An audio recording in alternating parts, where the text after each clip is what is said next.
Lifeline Conference 2.0 is a platform that brings together experts and innovators from across Nigeria, Africa, and beyond to foster learning and provoke conversations that do matter in order to create a positive change in the world. This edition is going to be good, entertaining, educating, and inspiring. Make sure you save the date.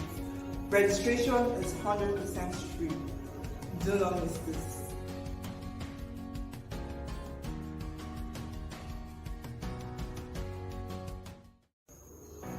Lifeline Conference 2.0 is a platform that brings together experts and innovators from across Nigeria, Africa, and beyond to foster learning and provoke conversations that do matter in order to create a positive change in the world.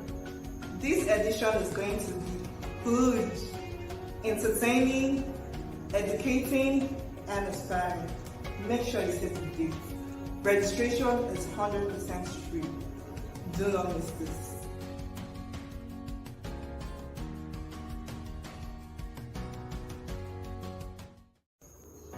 Lifeline Conference 2.0 is a platform that brings together experts and innovators from across Nigeria, Africa, and beyond to foster learning and provoke conversations that do matter in order to create a positive change in the world. This edition is going to be good, entertaining, educating, and inspiring.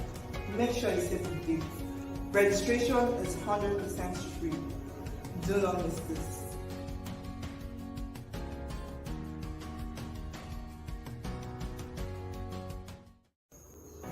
Lifeline Conference 2.0 is a platform that brings together experts and innovators from across Nigeria, Africa, and beyond to foster learning and provoke conversations that do matter in order to create a positive change in the world.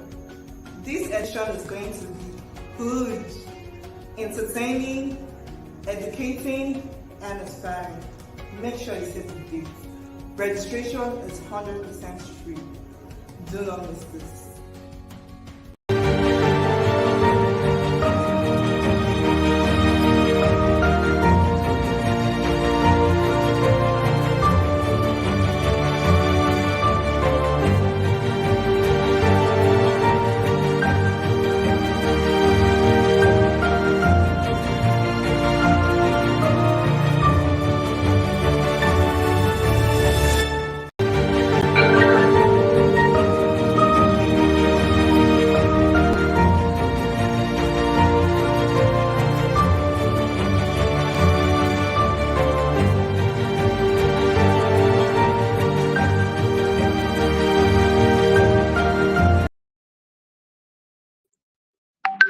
Hey, welcome to the Lifeline Conference 2.0. This is our first breakout session, and my name is Daniel Bowman, and I'm so excited to be here today. And so, if you're joining in from wherever you are in the world, please just go in the chat section and just, let me know that you're hearing me, let me know that you're here, let me know where you're listening from. And so I'm really excited. I'm pumped to start this breakout session. And without wasting much time, I just want to go straight into the business for today. And our conversation for today is a very interesting one. It's one that I have grown to love over the years. And as a digital creator and as a salesperson, as a digital marketer, as a businessman, it is very important for us to touch on this conversation. And that's why we're here today. So, yeah, without wasting much of our time, let's just go straight into it. If you're watching this and you are a digital creator, if you're watching this and you're a business person, please don't forget to leave the questions at the end of this conversation. We want to hear your feedback. We want to know where your head is at, questions you have, and how we can be able to, rub minds together and deliberate. So let me start with a few lines that I've used as a mantra over the years. And first off, I like to say that whatever you do, whether it's in your business, your career, lifestyle, you have to be deliberate. You have to be very, very deliberate. You must be, very conscious about everything you do. You must be very intentional. Okay. Now, today I'm just going to be doing some storytelling. I'll also be sharing a few tips. of how I've been able to grow my business, how I've been able to improve my reach, how I've been able to scale over the years. I've been a digital creator for about 7 years now, and it didn't start, straight up from social media. It started off back in university, back in my sophomore year, my second year in the university. And that's when we started to, I had a friend at that time, and we started to, create digital products. We started to improve our skills on digital marketing. And that's how much we've grown, and that's how we founded Pegatin Consults. Now, Pegatin Consult is a digital marketing agency here in Nigeria. And over the years, we've been able to provide digital solutions for individuals, business, corporate organizations, government agencies. Mention it, so many different engagements we've had over the years. And today, I have decided to, have somebody on who is going to speak with me very soon. Now, I'm going to give a proper introduction when she comes on. But before then, I'm going to have a few minutes with you guys and where I get to share some very interesting topics that I've lined out, some areas that I know if we start to expand and start to dissect, we won't be able to leave here today. But I'm going to do my best to make sure that we touch on all these areas and then we go, we hit the nail on the head and we start the train running. So first off, let me introduce the Lifeline Conference. I think as the visionary, as the convener of the conference, it's very important that I let everyone know what the conference is about.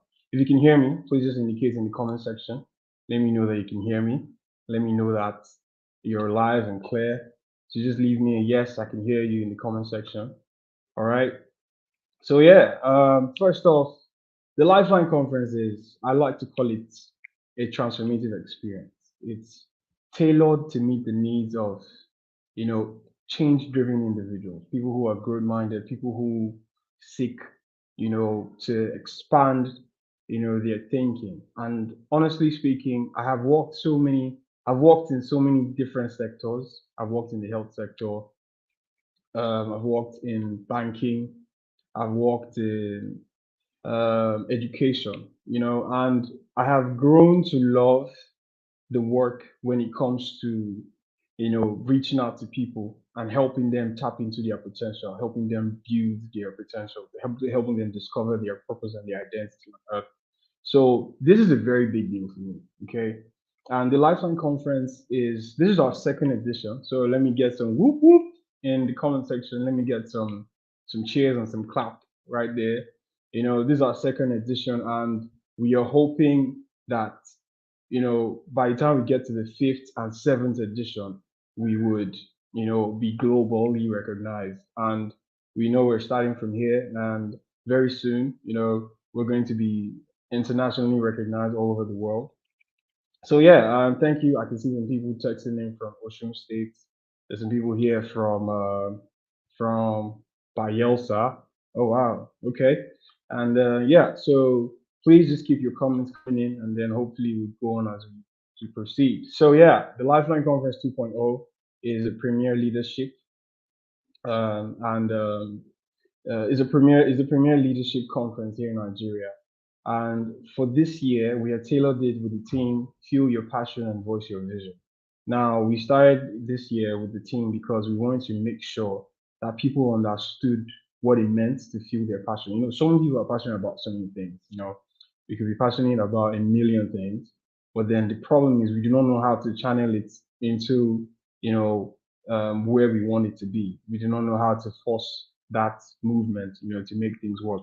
So, and we're also saying voice your vision. There's so many people like myself 5 short years ago. We had so many ideas, but then we just didn't know how to put it out for the world to see.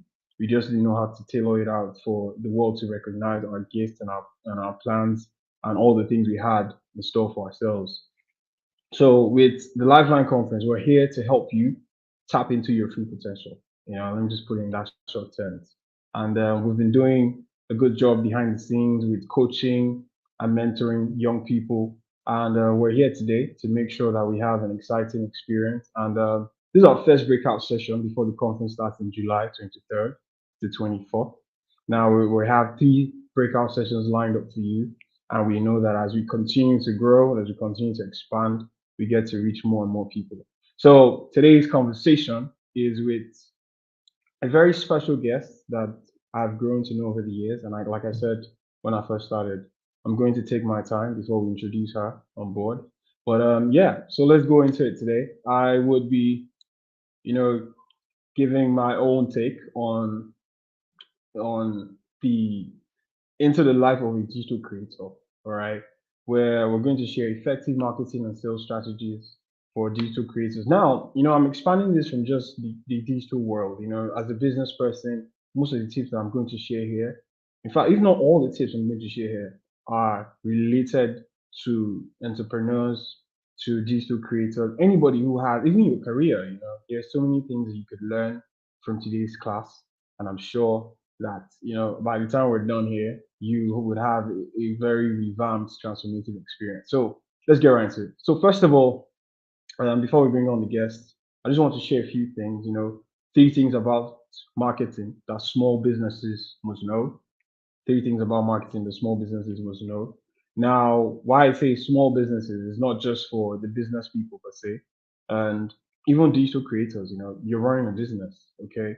And I like to I like to start everything with baby steps. I believe that by the time we go into whatever it is we want to do, and we do not go with the idea of starting off with baby steps, you just want to go in boom, and you think you're just going to hit a 7 figure in 2 months of your existence in that space, you're probably in dreamland.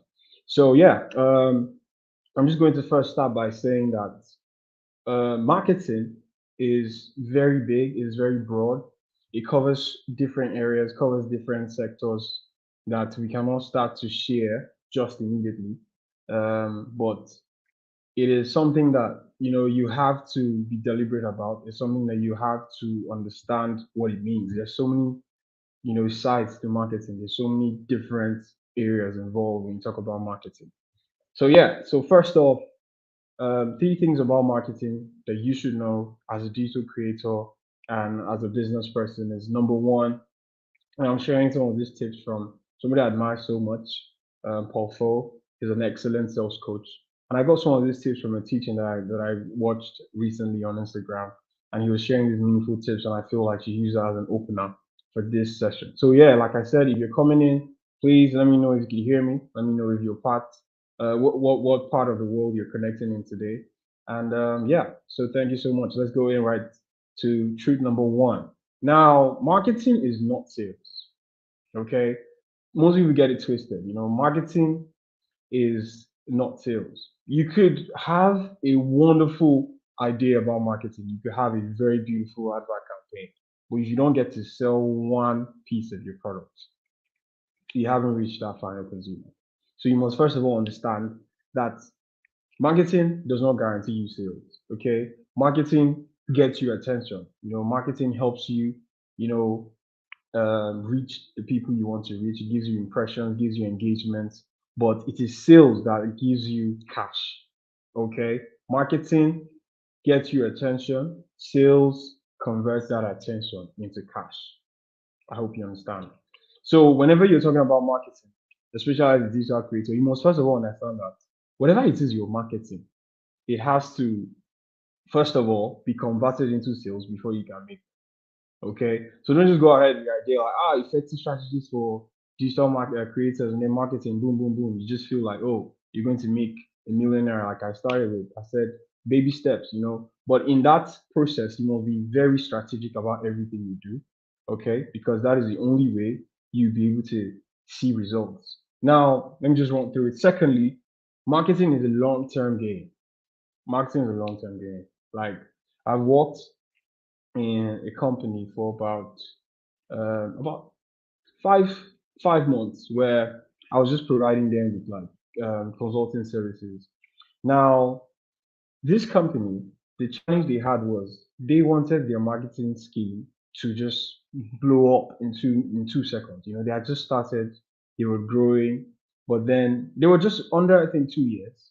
But then the challenge was they were not making conscious efforts to go on the long term plan. They were trying to hit figures in a short period, and everything was just going way, just going off, and everything was just blowing up.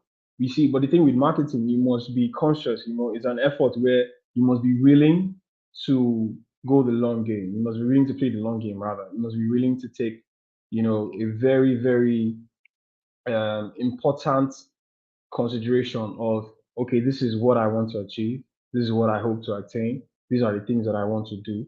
And with all these things in the build up, you can now say, okay, have a strategy on board, place it down, write the things you want to achieve, and hopefully, you start to see results as you progress.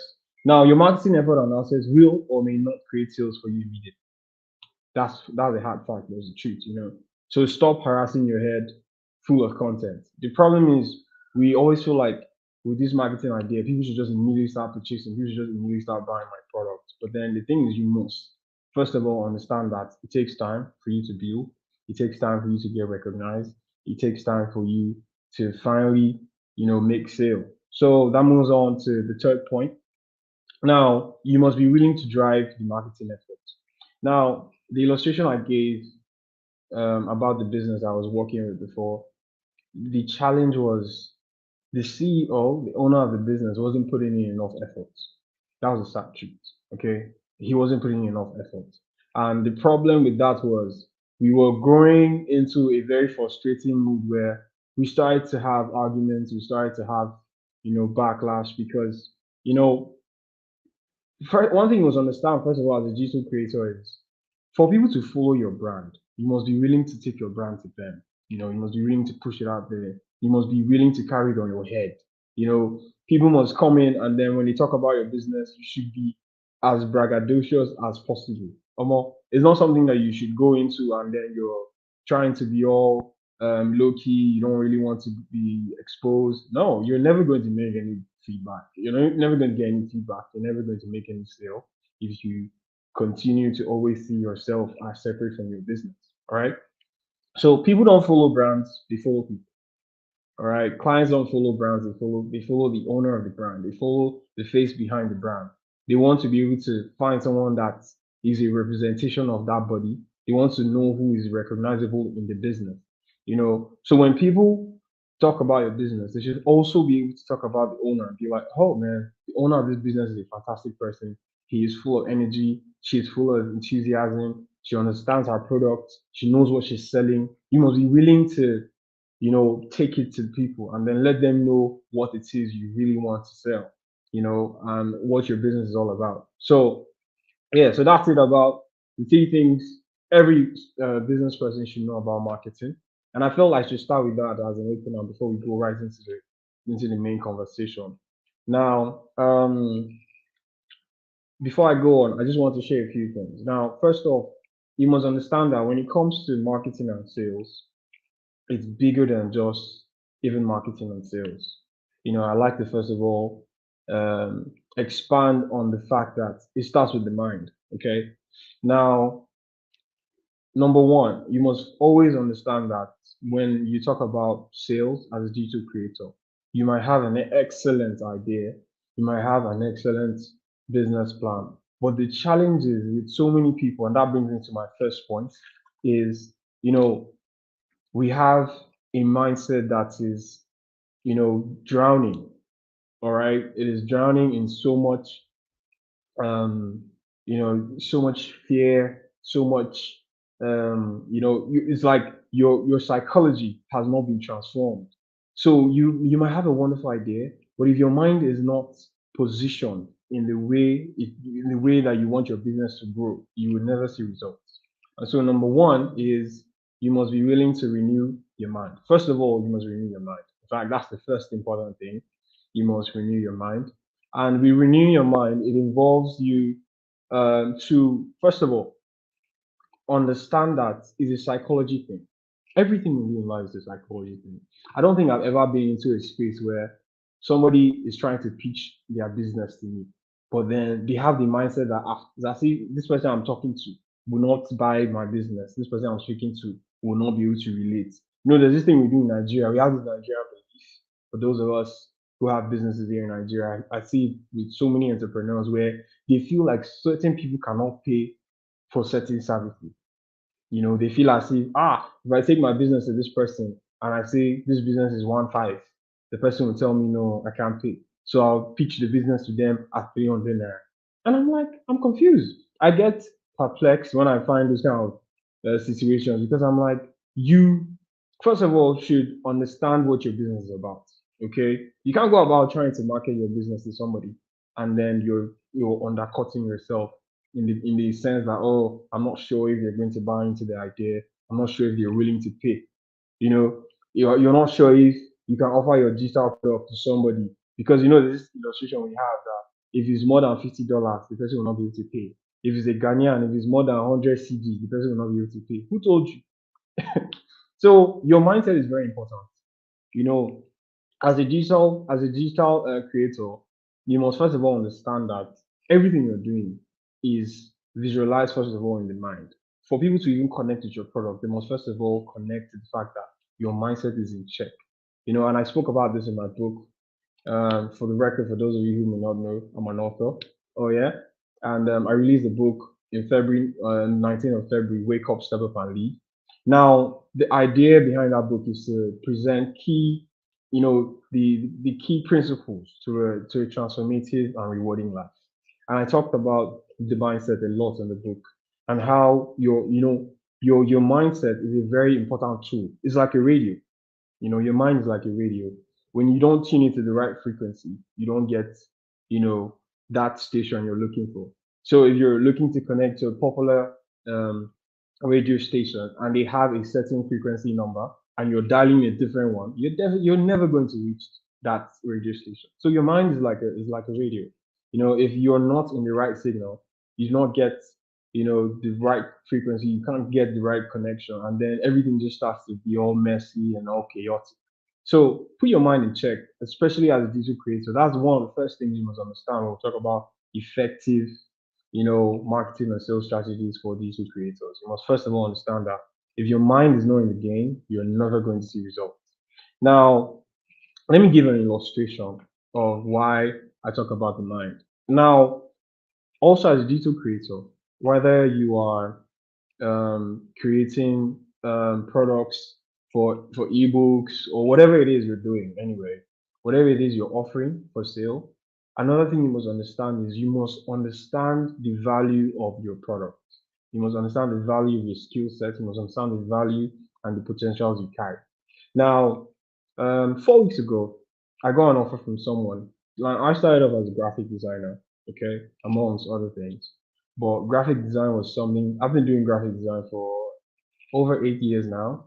And when I started graphic design in university, at that time it was just to keep body and soul together. I wasn't really doing it for the money. I was just doing it because I was so passionate about it. And I was consumed with the idea of having to produce these designs and people would like them and be like, oh man, it looks so good, wonderful. And I was just consuming the affirmation and I was feeling satisfied. I was satisfied enough to the fact that I did a design for somebody, even if they paid me peanuts, or at that time, even they didn't even pay me. But the fact that I just liked it, I just felt good. So I knew what I had, or rather, I know what I have, and I still design today, but mainly just for fun. But 4 weeks ago, I got an offer from someone, one of my associates, and she was able to connect me with somebody who wanted a graphic design um, service. And then she told me like, how much did you charge this people? So I was like, how much do you think I should charge them? And she said, this is what they have. These are the things they need. And when I compared the two, like this one important thing. Whenever you want to make an offer, whenever you are trying to review an offer, you first of all have to weigh the demand and then what you can supply them. If what they're asking, that's the only way you can determine the value that you're going to place as a price on that offer. Okay. So they're demanding for so thing, and then they're willing to pay you this amount. And I'm like, it was little in my case. But she felt I was bargaining too much. So she came in and she said, hey, this is what I think you should pay because this is what some other person who I've worked with before charged. And I'm like, okay, that's that person. But I'm different. So I gave my fee and she was scared. She thought it wasn't going to work. She thought they were going to come back and reject it. But then they called back and they were like, good, they want to do the deal. And I'm like, of course you are. Now, I'm not trying to brag or anything, but I'm trying to teach you something here. You must first of all understand that with your mindset, this issue of, oh no, they're Nigerians, they'll not be able to afford is a big lie. If you package yourself in a manner that the value you're providing is worth it, okay, people would pay. People pay for solutions, okay? They don't pay for problems. They pay for solutions. They pay for people who are willing to provide what they need at the cost. People will pay at any dime to get the result they're looking for. Okay, so always put that into consideration whenever you're talking about marketing or sales. The fact, and I always say this, the first offer is never the best offer. The fact that you come with me and say, hey, you're willing to pay me 50,000 naira. Okay, that's a good offer. And I'm not looking down on 50K for any amount. But what I would ask you is, okay, you're willing to pay 50,000, but my value is 300K. And then you can weigh your options, And that brings me on to the second point. Now, okay, just to end the first point. Now, I accepted the offer, and when I finished the job and I sent it back to them, they were amazed at how the delivery was so fascinating that they felt, they didn't pay me as much as they should have. And that led to so many other deals, because sometimes you must understand that it's also not just about the money, it's about the quality of service. And by the time I was done with that job and I sent it back to them and they had to review and they were so happy, that led to other jobs coming through. And they already know my pricing point now. So they're not even calling to bargain or anything. They know that, oh, this guy is good. This is what we give him. This is how he will deliver. And the rest is history. Now I've grown to expand my network by making sure that my quality of service is top notch. All right. So always make sure that your quality of service is top notch. Make sure that your product is A1. Do not give people any reason to doubt your delivery. Do not give them any reason to doubt, what you get to offer. Now, secondly, let me go on to say, create a value ladder system. It's very important to create a value ladder system because, as a digital creator, you must be willing to grade your services into different categories. Let there be a low tier value, let there be a medium tier, and then have a premium plan. For instance, take DSTV now. DSTV, multi-choice, they have done so well in this value ladder system business where almost they have over 10 different packages for you. So even if it's one size you have a month, there's a plan. I'm not sure, but I think there's a plan as cheap as 2,000 naira. Okay. And then there's a plan as expensive as 20,000. So you see, they have graded you. So you don't even need to argue too much. When you go on their platform, if it's 2,000 naira you have, pay for 2,000 naira and watch. So they have made their service accessible to every person. So it is very important that as a business person, as a digital creator, have a value ladder system. Get to categorize your businesses in 3 different categories, even more. Okay. You can have the low plan for those who, because there are people that come to me and they say they want social service. And I'm like, okay, you know what? This is how much you have, This is what and what you can get. I won't provide my premium service to somebody who cannot afford it. Sorry to say, but that's business. At the end of the day, it's value for money. All right. So if you can only afford the low tier value, fine. There's a plan for that. If you want the one for the medium, there's the one for that. If you want the premium plan, there is. So when you have a value ladder system, you're not out there trying to argue with the person, telling them that, oh, okay, this is what you can afford, this is what you have to pay. No. So categorize your business into the system where everybody coming in knows what you are offering and how much they can pay. Now, moving on to the third point, I like to call this the 3 C's of marketing. Now, I coined this when I started my first business, okay? When I started my first business in university, I coined this because I wanted to know how to scale. Now, it's very important to understand the 3 C's. Now, number one is compare. Now, there's so many people doing this thing. There's so many people in the same industry with you. There's so many people in the same sector as you. So you must always be willing and able to compare, and try and put side by side the differences between what you're offering and what they're offering. All right. You must always be open to see what are those things you can tweak. What are those things that the person is doing differently that you can improve on. All right. Now, secondly, you must consider. Now, number one, I said is compare. Number two, consider. You must reflect. All right. Reflect on your current system. Reflect on how you do your current process, the things you're doing currently right now. All right. That's the only way for you to know how to improve. That's the only way for you to know what to change. And then lastly, you must be willing to convert. Now, with conversion, it means you're trying to redevelop and revamp your business, redesign the style, try and see how you can upgrade, how you can um, renovate the system, renovate those things you do. So by the time you have been able to compare and contrast and you've been able to consider, and then now you can say, oh, okay, this is the next step I want to take. Maybe I've been selling this product this way and I'm not been seeing good results. It's time for me to tweak a little, So you must always be conscious. However, you want to sell your product or service, you must be open to compare, you must be open to consider and then to convert because that's the only way you can make sales. Like I said, marketing does not guarantee sales. But when you begin, but marketing gives you attention. Now, is that attention that you use, that sales now turns that attention into cash. All right. So always remember that whenever you're considering, an effective sales strategy. Now, just before I bring on the guest, I just have to share about 3 more points and then I'm out. So, number four, create a strong marketing campaign. Now, when I say create a strong marketing campaign for your product and service, it involves so many things. But you must first of all understand that with marketing, like I said, it is bigger than just saying, "Hey, this is what I have, this is what you should buy, this is the price, da da da da da," and then you're out. No, with creating a strong marketing campaign, you must be able to set targets. Set targets, know what it is you want out of that marketing campaign. Do you want, you must ask yourself, how much sales do I want? How many people do I want to access? What kind of reach do I want? How many engagements? How many impressions do I need? Because that's the only way for you to track your progress and to see results. So set a strong marketing campaign every time you're reaching out to somebody, whether it's organic, whether it's paid, whether it's in person. Always set a strong marketing campaign whenever you're making an offer for your digital product, for your business, or for your service. All right. Now, I could expand more on this topic, during the Q and A. On this point during the Q and A. So, just if you have questions, just leave them in the comment section, and then I'll address all of them.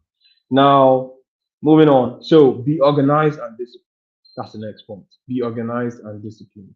It is very important for you to, as a business person, you must be intentional, you must be deliberate. See, the problem with some people, why they don't even make sales or why they don't reach the targets that they're looking for is because they're not even organized. The reason why Mr. X will make 10 million naira and Mr. Y will not make anything is because Mr. X is organized. He might not be the best person, but Mr. X is so organized in his packaging, in his delivery, in his appearance that by the time he tells you he's selling this thing for 5 million naira, you will not know when you paid. Okay. Better than Mr. Y, who probably maybe has more experience, has more connections. But the problem with Mr. Y is that he's not organized, he's not disciplined. So another effective selling strategy for anybody in business or in digital space, you must be organized. Recently, I was in a meeting with someone and we're supposed to arrive on that meeting at we're bidding for a contract. We're supposed to arrive at that meeting at exactly 10 a.m. All right. Now, I always have this thing about punctuality. I don't joke with punctuality. I always make sure that I'm punctual at everything. And that's one important thing you must know as a business person. You must be disciplined with your time. Time management is something you must never joke with. Now, we got to that venue and the time for 10 a.m., I was there at 9:30. Now most people say, hey, what are you going 9:30 for? They said 10. But the thing is, most times you have to be prepared for the unforeseen. All right. Now on that day, on that fateful day, it began to rain at exactly 9:40. All right. So I was there 10 minutes early and I sat down. Meeting was for 10 a.m. Decided to rain. Mr. Mr. Y didn't show up until 11. Now who knows? Maybe if I said, oh yeah, it was about to rain and I came in by 10, or maybe I didn't come in as early as I did, the rain would have held me up at home. I would have come in late, just as Mr. Y, and I wouldn't have gotten the deal. But I went in there very prepared. I was there some minutes early. I packaged my plan, did my presentation, and I walked out with the deal. Now, Mr. Y, when I checked his portfolio, before God and man, I couldn't have done so well if we're just going to compare both of us because his resume was impressive. But then, I was organized, I was disciplined, and even when they started to check, our portfolio and know who to pick, I stood out because I was there in person and I could defend myself. I could tell them, I could convince them. So you must always be intentional. You must be conscious about your business. You must go everywhere you go with the mindset of, okay, you know what, I'm reaching here and this is what I want to do. This is how I intend to package this idea. This is what I intend to do with this client. This is what I want this client to do for me. Be organized, okay?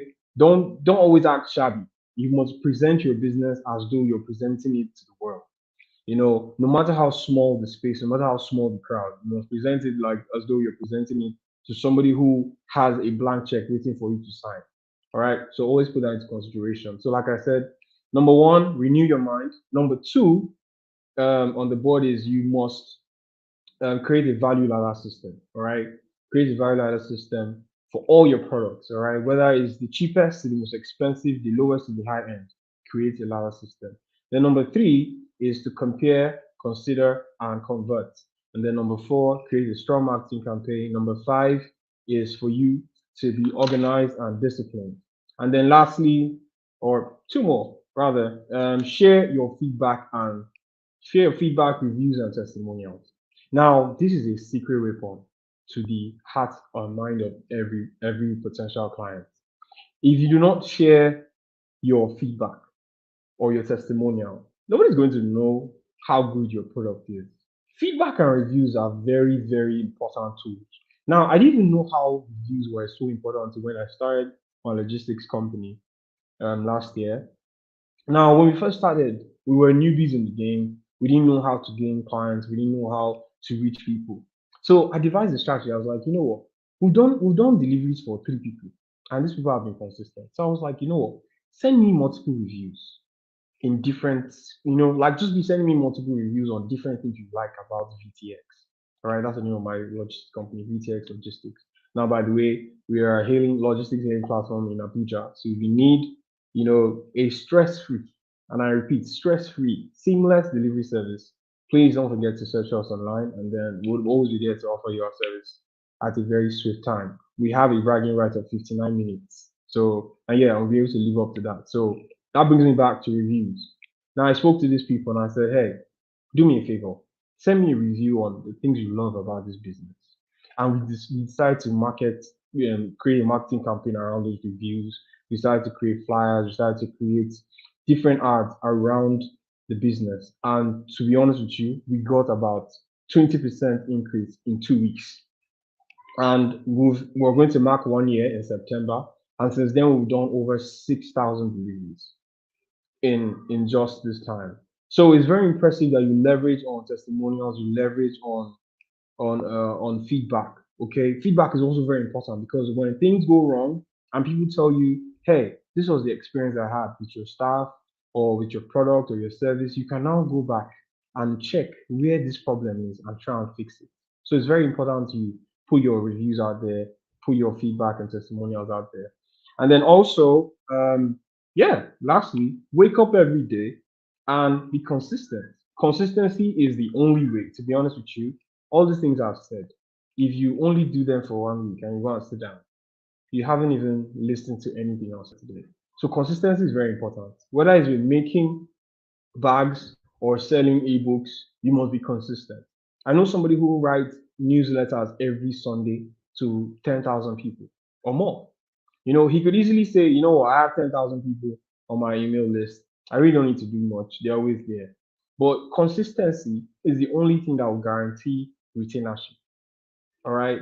If you are consistent in your delivery, you're consistent in the quality of your service, then people can know that, okay, this person is sure, this person is reliable. People must sense that you're a reliable person. Because if you're not consistent, it shows that you're just doing your business with so much laxity and nobody's ever going to take you seriously. So, as a digital creator, as a business person, you must first of all understand that waking up every day is very important, and waking up the right way is very important. Having a clear strategy is also very important because that's the only way you can improve. So I'm just going to go ahead now and introduce our guest, and I hope she's ready to join in at this point. All right. So, like I said, please leave your leave your comments, and we'll get back to you. Leave your questions and everything else that you have, and we'll get back to you. So yeah, we're just going to go on a short break, and then when we get back, we'll be having our guest on. Lifeline Conference 2.0 is a platform that brings together experts and innovators from across Nigeria, Africa, and beyond to foster learning and provoke conversations that do matter in order to create a positive change in the world. This edition is going to be good, entertaining, educating, and inspiring. Make sure you save the date. Registration is 100% free. Do not miss this.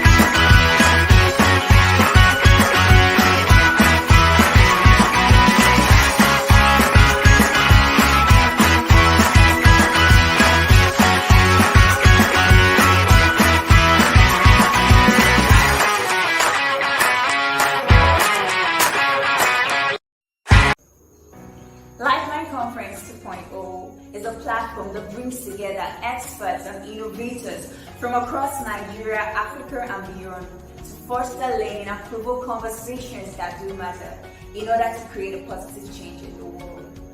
This edition is going to be good, entertaining, educating, and inspiring. Make sure you save the date. Registration is 100% free.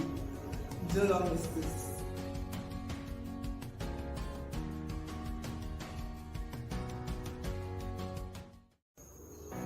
Lifeline Conference 2.0 is a platform that brings together experts and innovators from across Nigeria, Africa, and beyond to foster learning and provoke conversations that do matter in order to create a positive change in the world.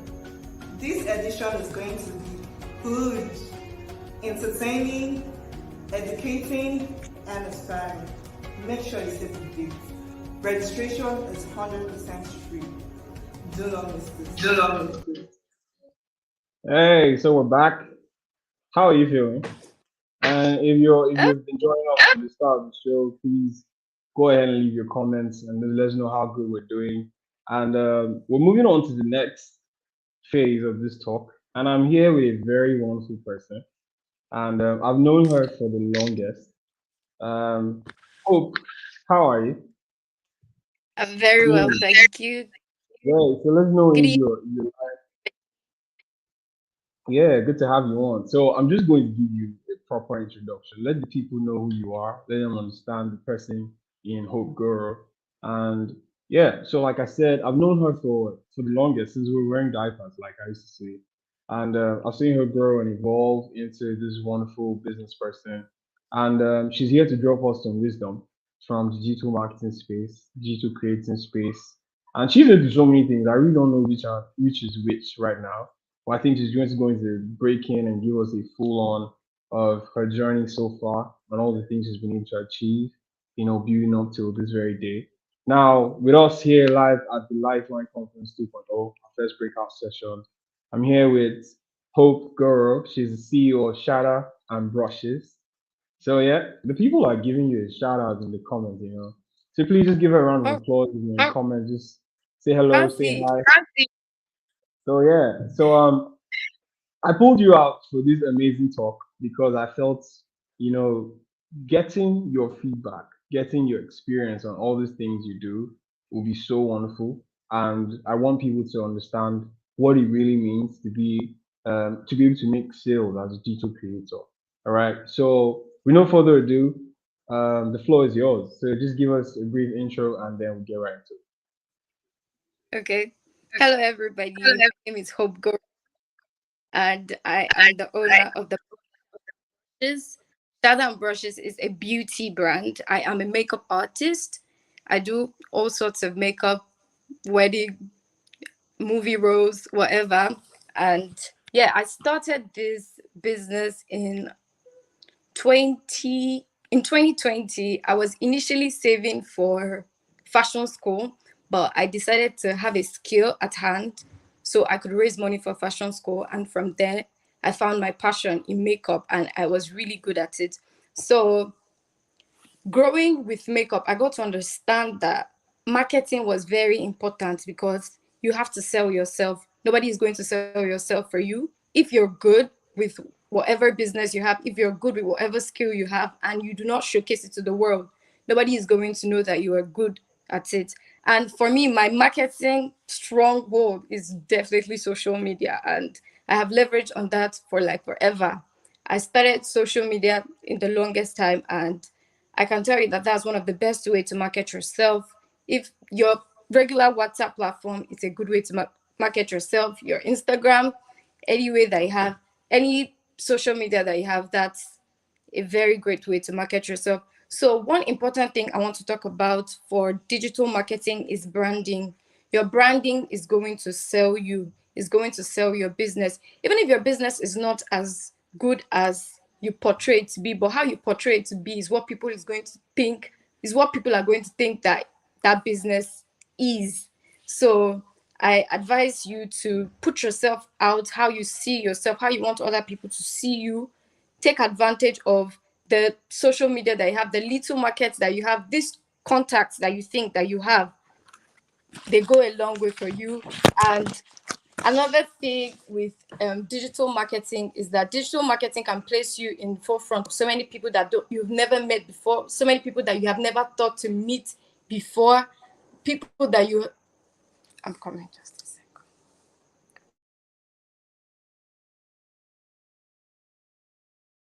All right. I think we lost her for a minute there, but yeah. So she started with a very strong point, and I totally agree that branding is a very important tool, especially as a digital creator. If your branding is whack, you're definitely not going to get recognition. You must first of all label your brand to stand out. Like I say, even if we're picking a logo, like if you could spot the Lifeline conference logo just on top of my head there, you could get to see like the uniqueness with how we constructed the line to be slant in a way.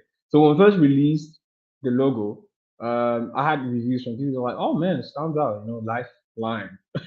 So as silly as it may sound, your brand identity is very important. Because that's what people recognize when you see Coca-Cola, you already know that's the logo. When you see the Apple sign, you know very well that that's Apple. Wherever in the world, it stands out because, like she rightly said, branding is very key.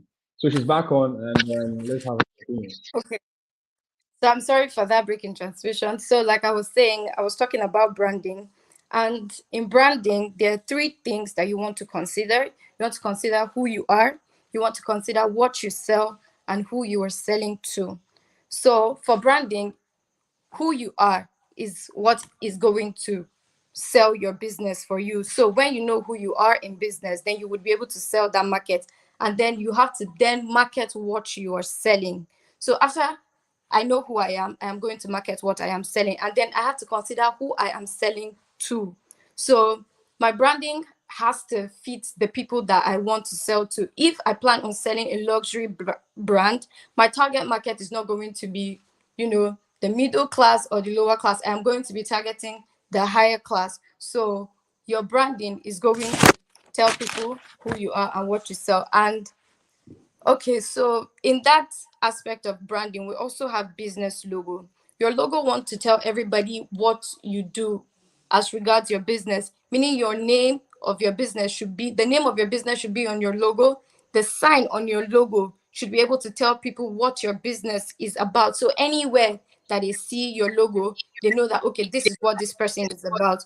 Like for instance, if I am posting my video anywhere, I have a watermark that leads back to my own personal page, my own business. So even if I go viral anywhere in the world, anybody that sees that watermark, that logo knows that okay, this is Shada and Brushes, and this person is just reposting this video and okay, if they want to get to the main source of this video, they have to go back to the reference on the video. So watermarking is very important in whatever business you're doing. There are people out there that there's something that they call drop shipping, where they just resell your own product. So watermarking is a good way to maintain your market, to keep your market, and to promote yourself even when you are not there. There's something called tagline. A tagline reminds you what your business stands for, like a logo.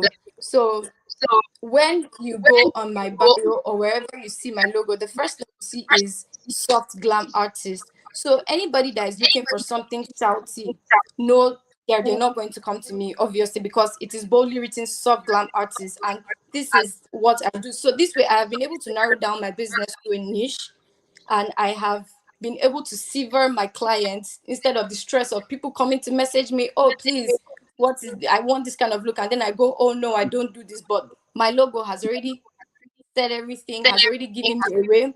Another thing you have to consider is business colors. Is your color pleasing to the eyes? In as much as we look at colors and we just see them like, oh, they're just colors, they actually do have meaning. When you see like Pepsi, there's red, there's blue, we know that that's vibrant color. When people are marketing like plant water, they use things like blue, green, we know that means. So you have to look for a color that also matches your personality, matches what your brand is for. You don't want to be promoting food and maybe your color is like a poop brown. That's just going to disgust people for you. And so you also have to understand the mission of your business. If you don't have a mission, if you don't have goals that you want to achieve with this business, then you will just be going. You will just be going on a road with no destination or whatnot. So you have to know the mission of your business. You have to know what you want to achieve with that. And when you know what you want to achieve with your business, it will not be easy to find the right routes to follow, because you know that, okay, from point A leads to point B, and this is what I have to do from point A to get to point B. So with that, you are able to, move forward without any distraction aside there. So also you want to focus on consistency. Forget about perfection. Focus on consistency. Perfection will come along. There's no such thing as perfection. Perfection is a myth. Just try to be consistent. Keep putting yourself out there. Keep putting yourself out there. Eventually, there's beauty in growth. When you get from A to C, when you see that, oh, at B I was this, and now I'm at C. When I go to my page and I see like my makeup from 2020 and I see it from now, I'm like, okay, now there's growth. Some people only come to me because they have seen from like 2021 January till now. Yeah, it seemed like the first time. Yeah, so you have to keep putting yourself out. You keep waiting for the perfect time. There is going to be no perfect time. Oh, until I learn this special type of edit, or until I'm selling this type of product. Whatever you have, whatever you have with you, whomever you are, just come like that. If people accept you the way you are right now, those are the people that are going to stay with you as you grow. So just always put yourself out there. Be consistent. Forget about perfection. Just do you, and just let the numbers run their thing. And you might think people are not watching. That's the funny thing. People are actually watching. People see. Half of the people that have come to me don't even follow me. They come through referral. Oh, my friend in Port Harcourt said she's following you on Instagram and she likes her look and she recommended me to you. Oh, I'm from Lagos, but my friend says there's somebody in Abuja that she knows that is affordable. And just like that, you keep going. And another thing you want to consider is your pricing. When you are starting, try to be fair with your price. I'm not saying go low. You know what your value is, and attach that to your pricing, and then just place yourself like that. Don't overprice yourself for the services that you cannot give, and then when it's time, you'll be panicking. Or when the product comes, you're skeptical. Will this person think it's worth my money and whatnot? So just all I would say is just have integrity and just keep putting yourself out there. Just keep putting yourself out there. Don't stop putting yourself out there. This digital space, there are lots of people doing the same thing that you're doing. There are people that are doing twice as better and are still doing it every day. There are people that have done it before and are still in the game. So you have to put yourself out there to remain relevant. As you wake up in the morning, the first thing that you're thinking of is your business. Nobody's going to market yourself for you. Like somebody once said to me that the first video on your YouTube usually get the highest views because now everybody is supporting you. Everybody wants to, I've made a broadcast. My friend is starting her channel. I'll repost it. But after that first video, you are on your own. From there henceforth, you are the one that's going to market yourself, start begging people. There's no shame in this business, so there is no Very much. shame in this because it is you at the end of the day that the money is coming back into your pocket. And with time, you don't even have to do all of these things. The clients are there. This is mostly just the beginning stage. You have to push yourself now so that you can rest later. If not, if you don't push yourself right now, you will be pushing yourself all through. And that's Yeah. Just basically. before you go on, before you go on, there's this thing about most business people. In Nigeria, we always feel like, the reason why we don't do certain things is because you feel like the next person might say something. What are they thinking about me? All those kind of things, and then you end up just providing zero to no value because you're always conscious Yes. about what the next person thinks. So it's very important for us to throw that away and put it in the trash, far, far, far away from your business. And And I always advise people that don't be intimidated by whatever market that you're starting in. Some people want to start in the fashion business and they're like, there are so many fashion designers here and there, but yet there are so many people that don't have their clothes being sewn. There's no such thing as too many people in my niche. There's going to be people in every niche. There are so many bakers, but yet you still have a particular baker that you're calling. There are so many yeah, people that do makeup here and there, but there are people that are still calling me every day. So don't think about saying that, oh, this particular thing I want to do is overcrowded. Just start. Market yourself whichever way you can and just get at it. Forget about what people are thinking. Forget about how crowded it is. Just do your own thing. Even today, there's someone that's going to start a makeup business today. Tomorrow, somebody's going to start. But doesn't mean that your business won't move. Just focus every energy you have on yourself. And also try your best. In as much as you want to get along with the trend, don't lose yourself with the trend.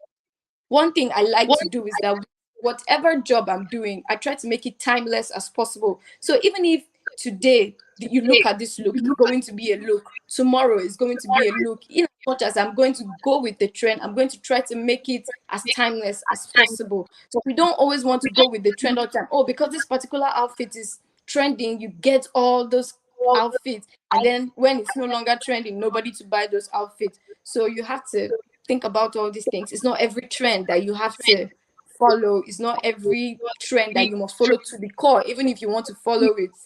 So yes. yeah. Well said.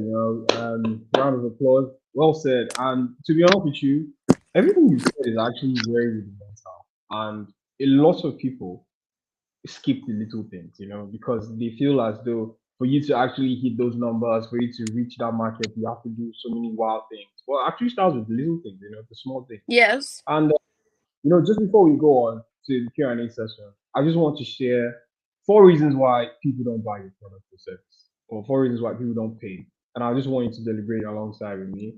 And I grew to understand as I began to expand my network in business and get to reach more people. That's when I realized that you get to a point where you don't really see people patronize you so much, or rather Yeah. you used to have a big client base, but now they're starting to drop, they're starting to dwindle, but customers are starting to ghost you.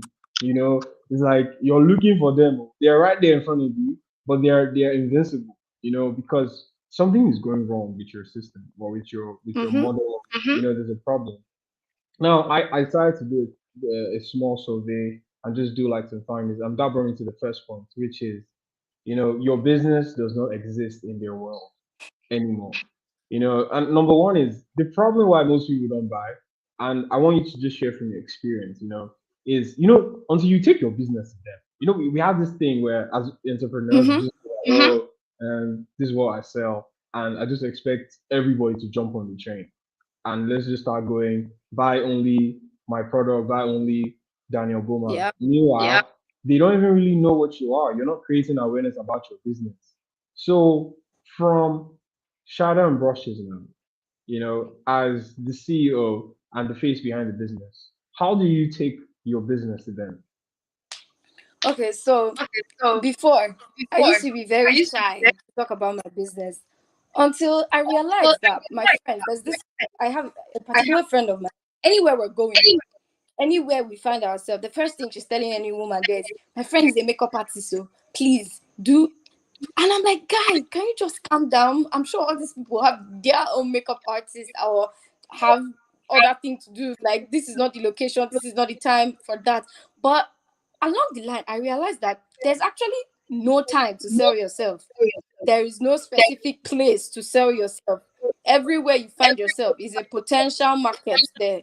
Everywhere you find yourself, whomever you find yourself with is a potential client. So that way, anytime I find myself around people, the first thing I'm saying is, I they do makeup, oh, I beg go.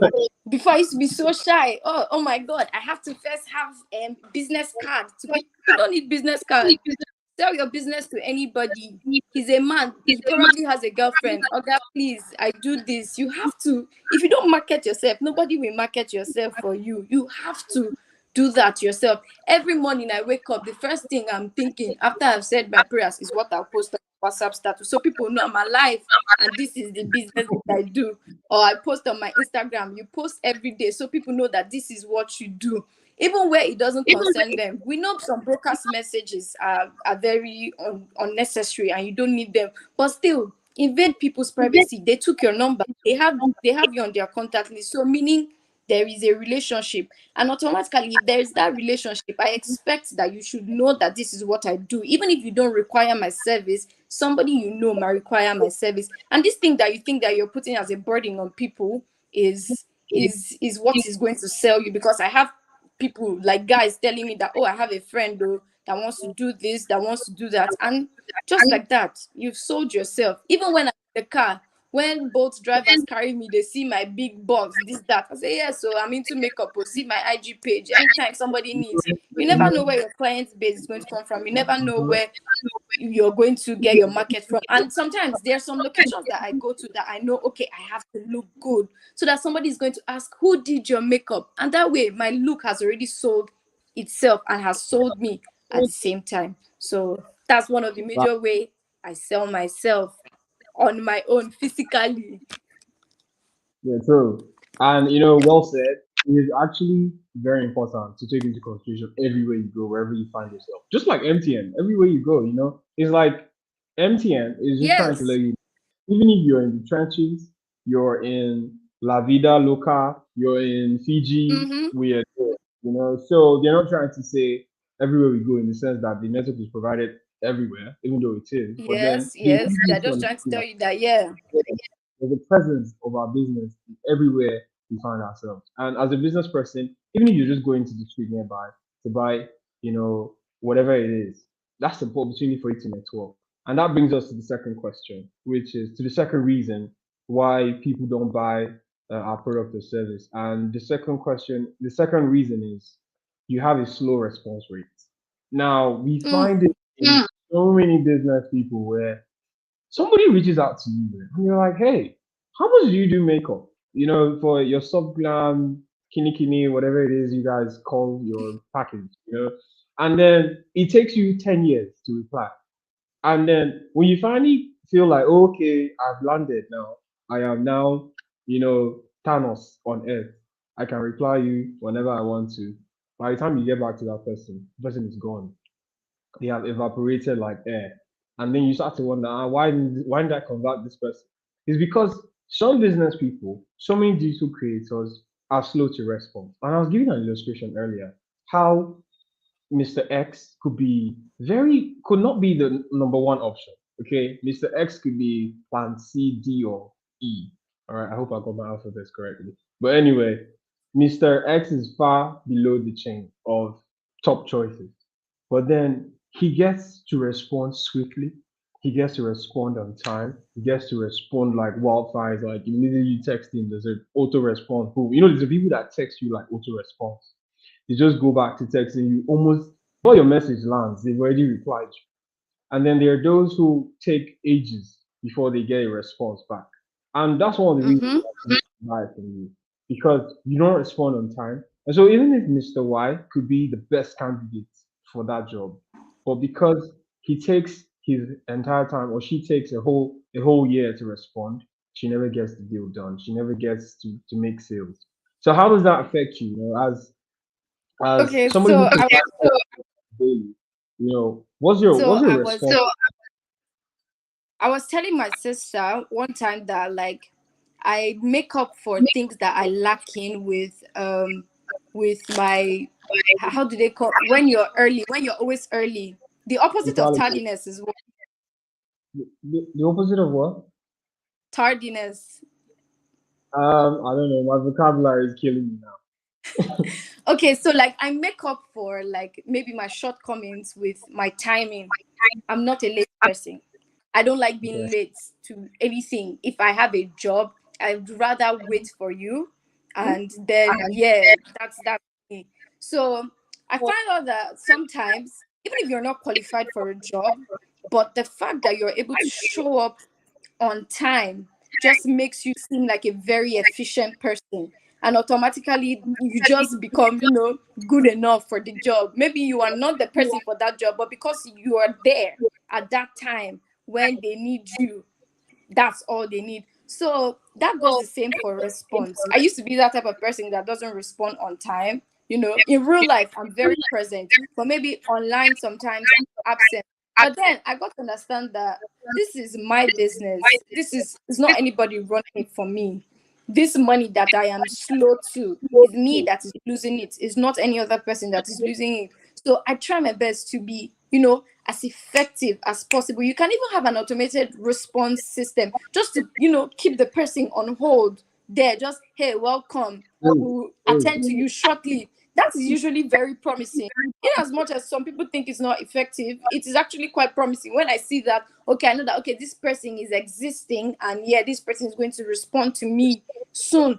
And even if they message you at odd hours, if you have a chance to respond at that odd time, just respond. Like I lost my Instagram account few like a month ago. I just recovered it yesterday, and I had to do that through mail.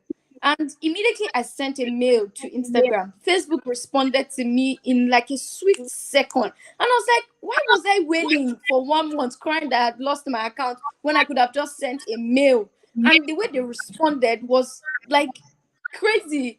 And I was telling somebody that this is how it is. And the person was like, they're shocked. They haven't seen services like this. Usually people just go ahead to lose their account. And I'm like, people as Uh-huh. crowded as Instagram, Facebook, that have so many people In a billion, messaging them, yeah, millions of people all billion. over the world messaging them for both necessary and unnecessary things, and in less than a minute they have the time to respond to me that doesn't even have up to 1 billion in my account.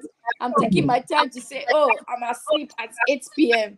I will answer you in the morning when I wake up. No, people's needs are just as good as your money, so just answer them. This response that you give them now, whether they don't even need it, even if they cannot afford your services, at least they have an idea. And when somebody needs that, they know that, okay, this is the person for it. When I got my Instagram account back, I went back to my DMs and I could see DMs as far as 1 month ago. I could have ignored them, but I responded to everybody, telling them I am sorry, this is what happened, and please, they should not hesitate to book me again, and I am fully available now. So imagine I just ignored them. They would have told their friends, oh, this person not a reply message, or this person doesn't respond to her DM, no need to even book her, no need to reach out to her. But now I have responded. They know that, okay, this person is full on active, and this person is communicating back, even if she wasn't present then, but now she has let us know that she is available, and we are going to use her in the future. So you want to communicate, speedy response. Like I said, you have a logistic business. Me that want to send something now to the park, you're responding to me in an hour's time.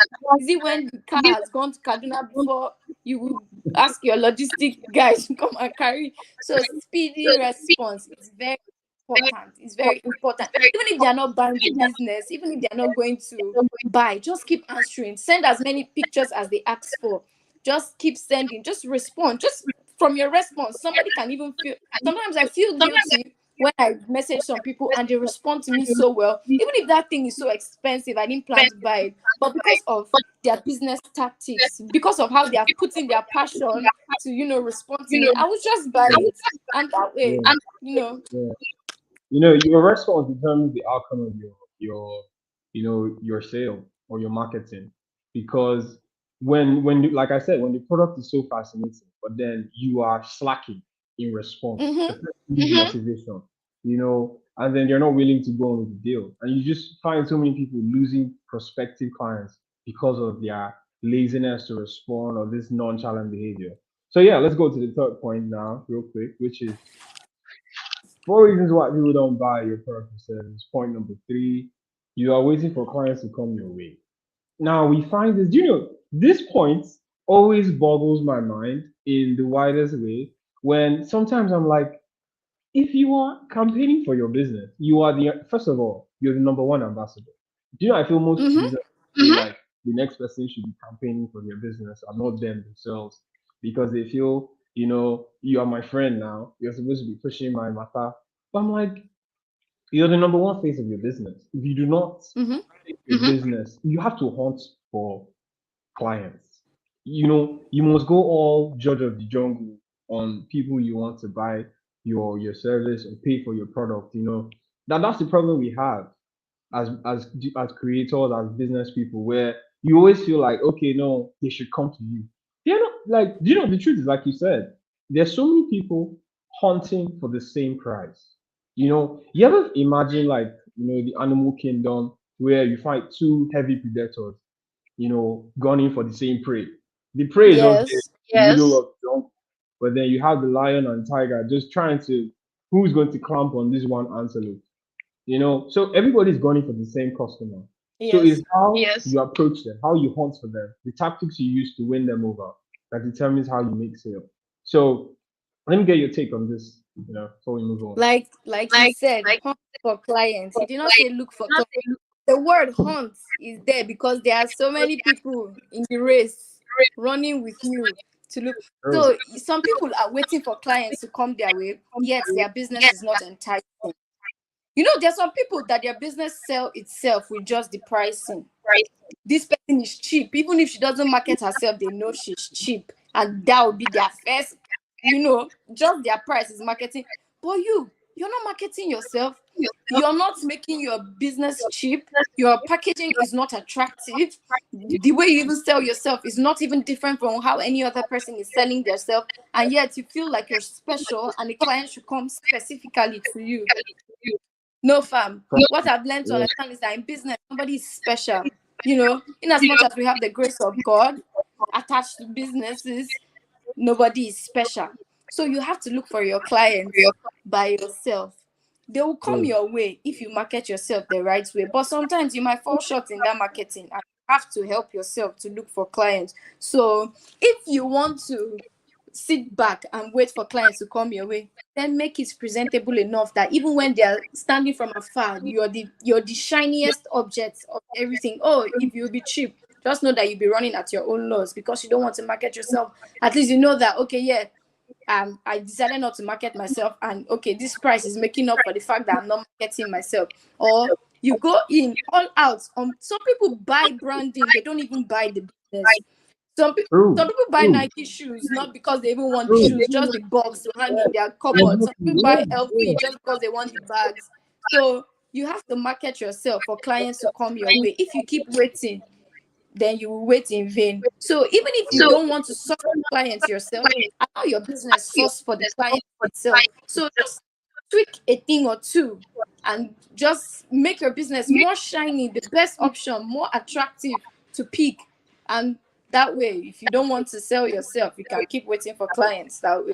So I don't have a problem with anybody relaxing and waiting for clients. There are people who do that. There are people who just, sugar doesn't advertise itself, but it sells. That, man. Or salt So or water.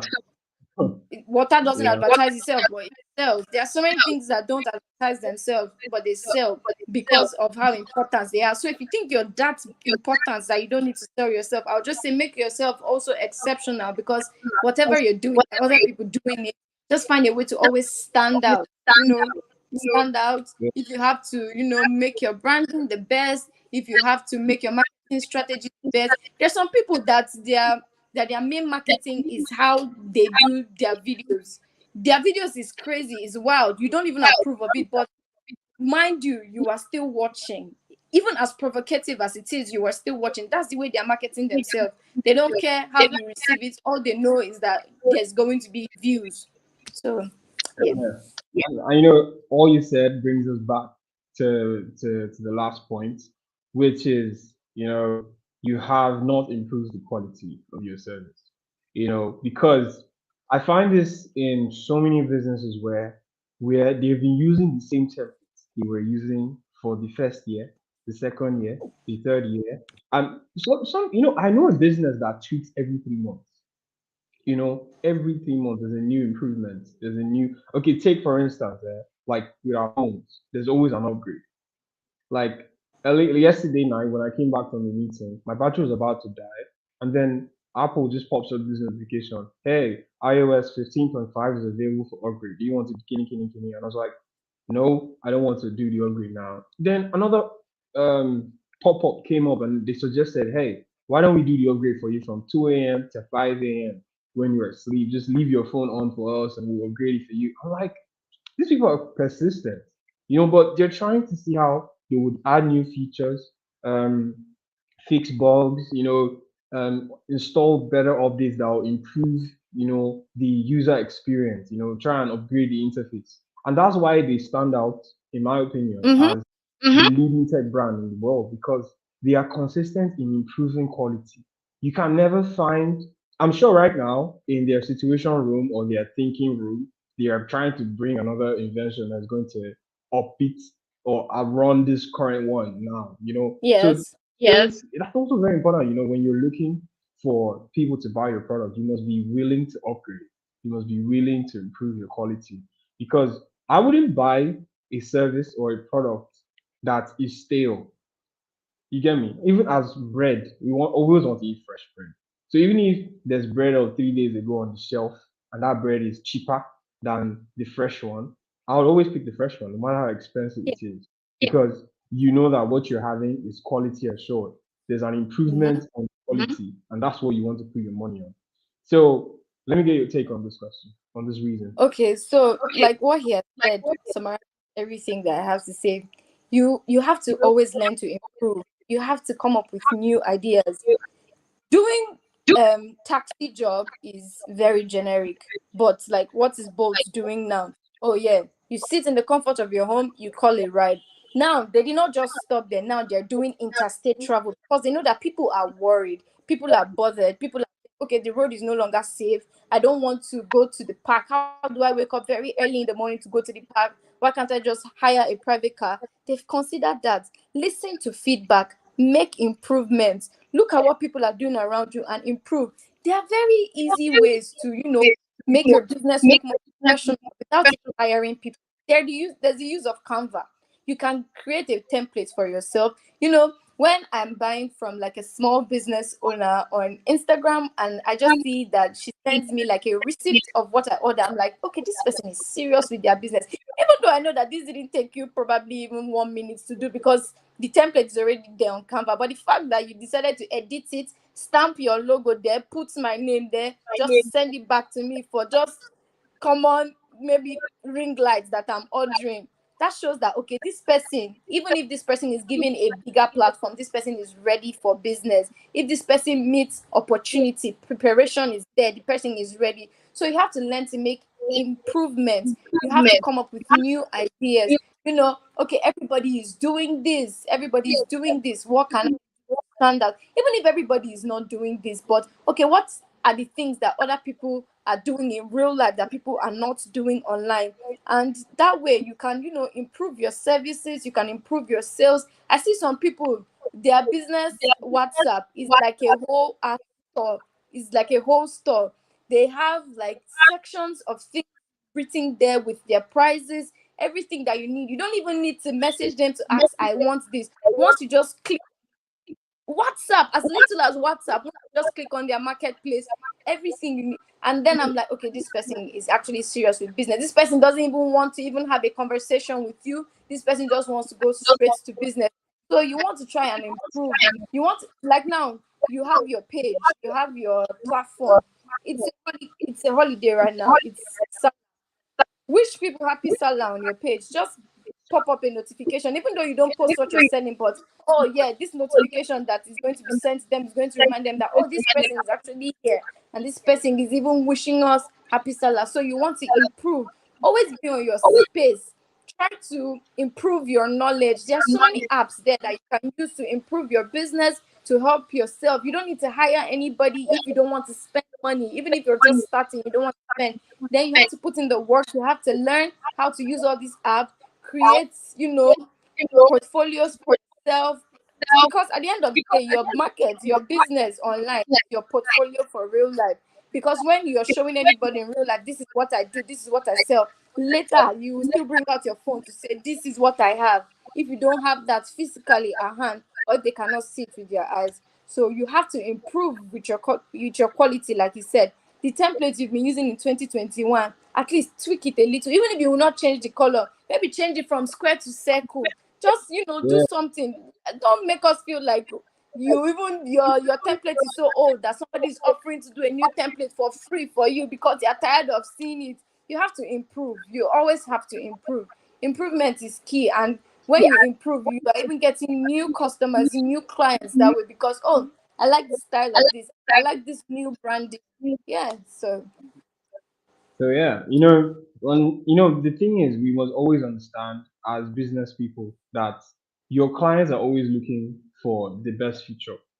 As much as mhm. we have people who always want cheap, cheap, cheap, but at the same time, there are people who are always looking for the standout feature. They're looking out for the. Yes. So always take into consideration whenever you have a business. Most people will tell you, I don't think my kind of business can upgrade beyond what it is. But it's because you haven't, been able to imagine far. You're still thinking in a very narrow space.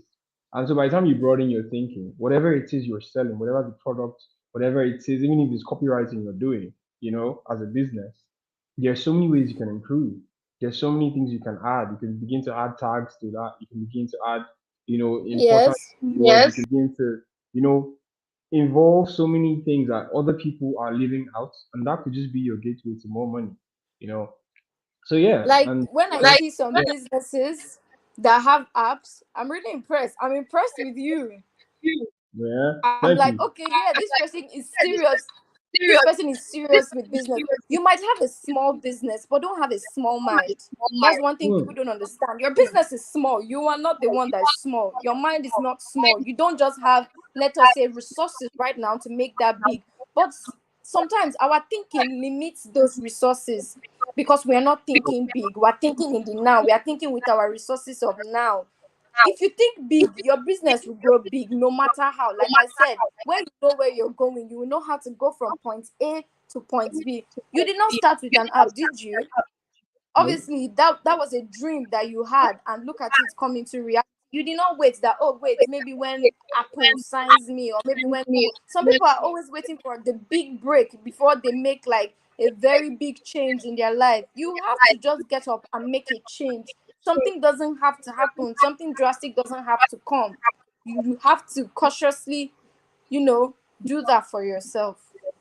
True, true. And these four reasons are very, very important when you put all of them together. And I'm just going to run through number one, your business does not exist because you haven't taken it to them. So you must improve your networking. You must be able to let people understand that your business is here to stay. Some people just start business, like, oh, let's see how it goes. And then after 2 weeks, Yes. dies off, and then they're like, okay, well, it wasn't meant for me, or it wasn't meant to be. And one of the reasons why people are not so passionate about their business because they didn't carry out a good feasibility study. You must always know why you're even going into that business in the first place, or why you want to be a digital creator in the first place. An idea can look so fascinating to you, and you're so consumed by it, but because somebody else is doing and doing so well, doesn't mean the business is meant for you. There's so many business that I've loved to go into. Up till today, I really can't say I am meant to be in that space because I don't think I would thrive. And I'm just being honest with myself. maybe in the next 10 years when I have the right network or resources or connection, yeah, I could consider it. But for now, do what works well for you.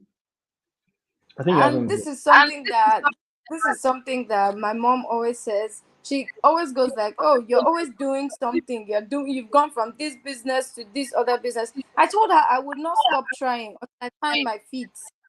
I will not stop trying. If this bothers you that I am doing so many things at once, then that is you. But hey, guess what? I started this. I don't think I'm really good at it. But now I'm doing this. I found my feet. If I didn't keep trying from different perspectives of life, then I wouldn't have found my feet. Some people are afraid to try, but I am not. And if you're like me and you're not afraid to try, I'll say try. But if you're also afraid to try, I'll say just better whatever business that you have right now. Yeah, that's some solid feedback right there, and good lessons to pick up from. Yeah, this is why we say you should join Lifeline Conference. People will know you have Dolly. We give you most of all these things on the platter of gold because we are sharing from experiences that we've had and grown it from when we started to where we are now. And please, if you're still watching, in the comment section, leave your questions, and then we're going to get right to the Q&A session after the break. And don't forget to subscribe to the YouTube channel. Don't forget to follow us on Instagram and on Facebook as well. And yeah, we'll be back after the break. So please, if you have any questions for our guests today, just let us know when we get back in. Thank you.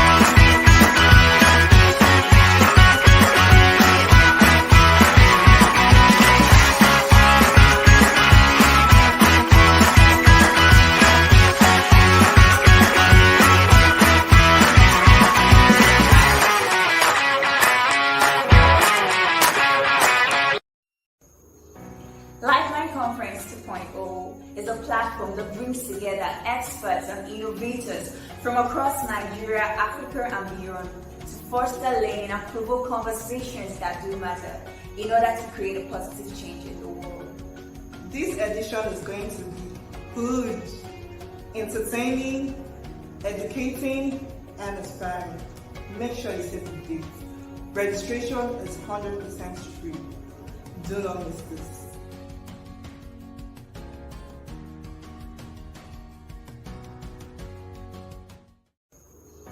Lifeline Conference 2.0 is a platform that brings together experts and innovators from across Nigeria, Africa, and beyond to foster learning and provoke conversations that do matter in order to create a positive change in the world.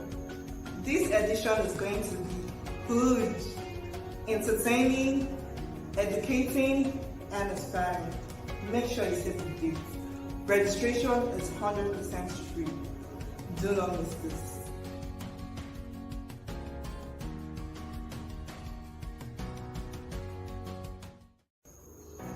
Lifeline Conference 2.0 is a platform that brings together experts and innovators from across Nigeria, Africa, and beyond to foster learning and provoke conversations that do matter in order to create a positive change in the world. This edition is going to be good, entertaining, educating, and inspiring. Make sure you save the date. Registration is 100% free. Do not miss this.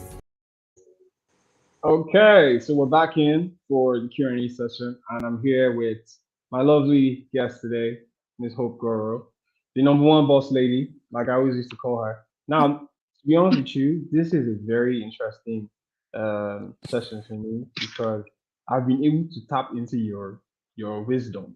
Okay, and the truth is, I'm so psyched, even though this might appear as maybe I'm just trying to overhype this, but I'm really impressed that over the years, Hope has grown into a very fine businesswoman. And I'm glad we got to have this conversation today. So please, in the comment section, leave your questions for as we go straight into it. We're going straight into the comment sections now, and I'm going to bring our guest back in, to help us out with some of the questions here. So, are you ready, Hope, for us to go on? We have now, yeah. So before the breakout session began, we were able to put together lots of questions for um, for the guests to answer, and we asked for feedback, we asked for questions, frequently asked questions from G2 creators from all over, and we've gathered a few here that we're just going to share. So I have my people in the back office. First of all, let me just thank everybody who has been a part of the event so far. And I want to thank my team for also being part of this event too. So they've put together these questions, and we're just going to be deliberating them as we continue. So yeah, so the first question is, so let me have our guest come back in. All right, so welcome back, Hope. Now we're just going to Thank you. answer all the questions in good time, and then we'll be done. All right. So first off, we have our first question today. Now, in case you're just joining in at this late hour, we were talking about effective marketing and sales strategies for digital creators. Now, we've been able to share a lot on the things we need to know as digital creators and business people, factors around business, the things we need to improve, the reasons why people do not buy your product or service. Number one, like we said, I'm just going to run through everything. Reasons why people don't buy your product or service. Number one, we said your business does not exist in your world. Take your business to them. All right. You must always create awareness. Number two, you have a slow response rate. You're slacking with your response. People are not energized. People do not feel your energy, and customers can always feel when the owner of the business is not even motivated. All right, so you must always respond rapidly. That's why we love the 911 response system in the US, because before the person dies, they've appeared on the scene. It's not it's not when the person has one leg hanging and then that's when they come up. So your business must respond in that fashion. Thirdly, you're waiting for a client to come your way, which is totally wrong. Like I use the word hunt. You must hunt like a hungry lion for every prey. Now I use the word prey in the real sense. I mean clients and prospective buyers. You must go out there and look for them. Otherwise, you're just going to get hungry and starve to death, sadly.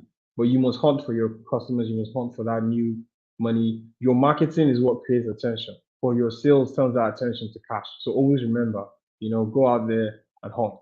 Now, improve, improve, improve. That should be your keyword in your business. Always look to tweak and improve. Always look to to upgrade your service, upgrade your offers. Add new features if you can. Fix situations, fix problems that are currently always being brought up. And I bet you're always going to find new clients, and you're going to improve your audience. So let's get right into the questions, and let me bring on my guests.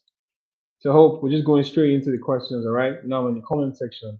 And the first question for today is, how do I get new audiences to buy my product within a short period of time? How do I get my new audiences? Or I think this person's trying to say, you know what, I have a business. How do I get people to buy in a short period of time? Okay. Do you want? Yeah. Should I go first? Now, here's the thing. When you even start with the word short period, you've already killed everything. All right? Because nobody's going to buy your business in the manner you want it to be in your first 2 weeks or 2 months, even 1 year. Like I started my opening session, I said baby steps are very important when it comes to marketing and sales. Baby steps are very important. People will buy your product if they see value in that product. It doesn't matter whatever you're selling, as long as it's valuable to them, as long as they see that product solving a problem, they're going to hunt you down and look for your product.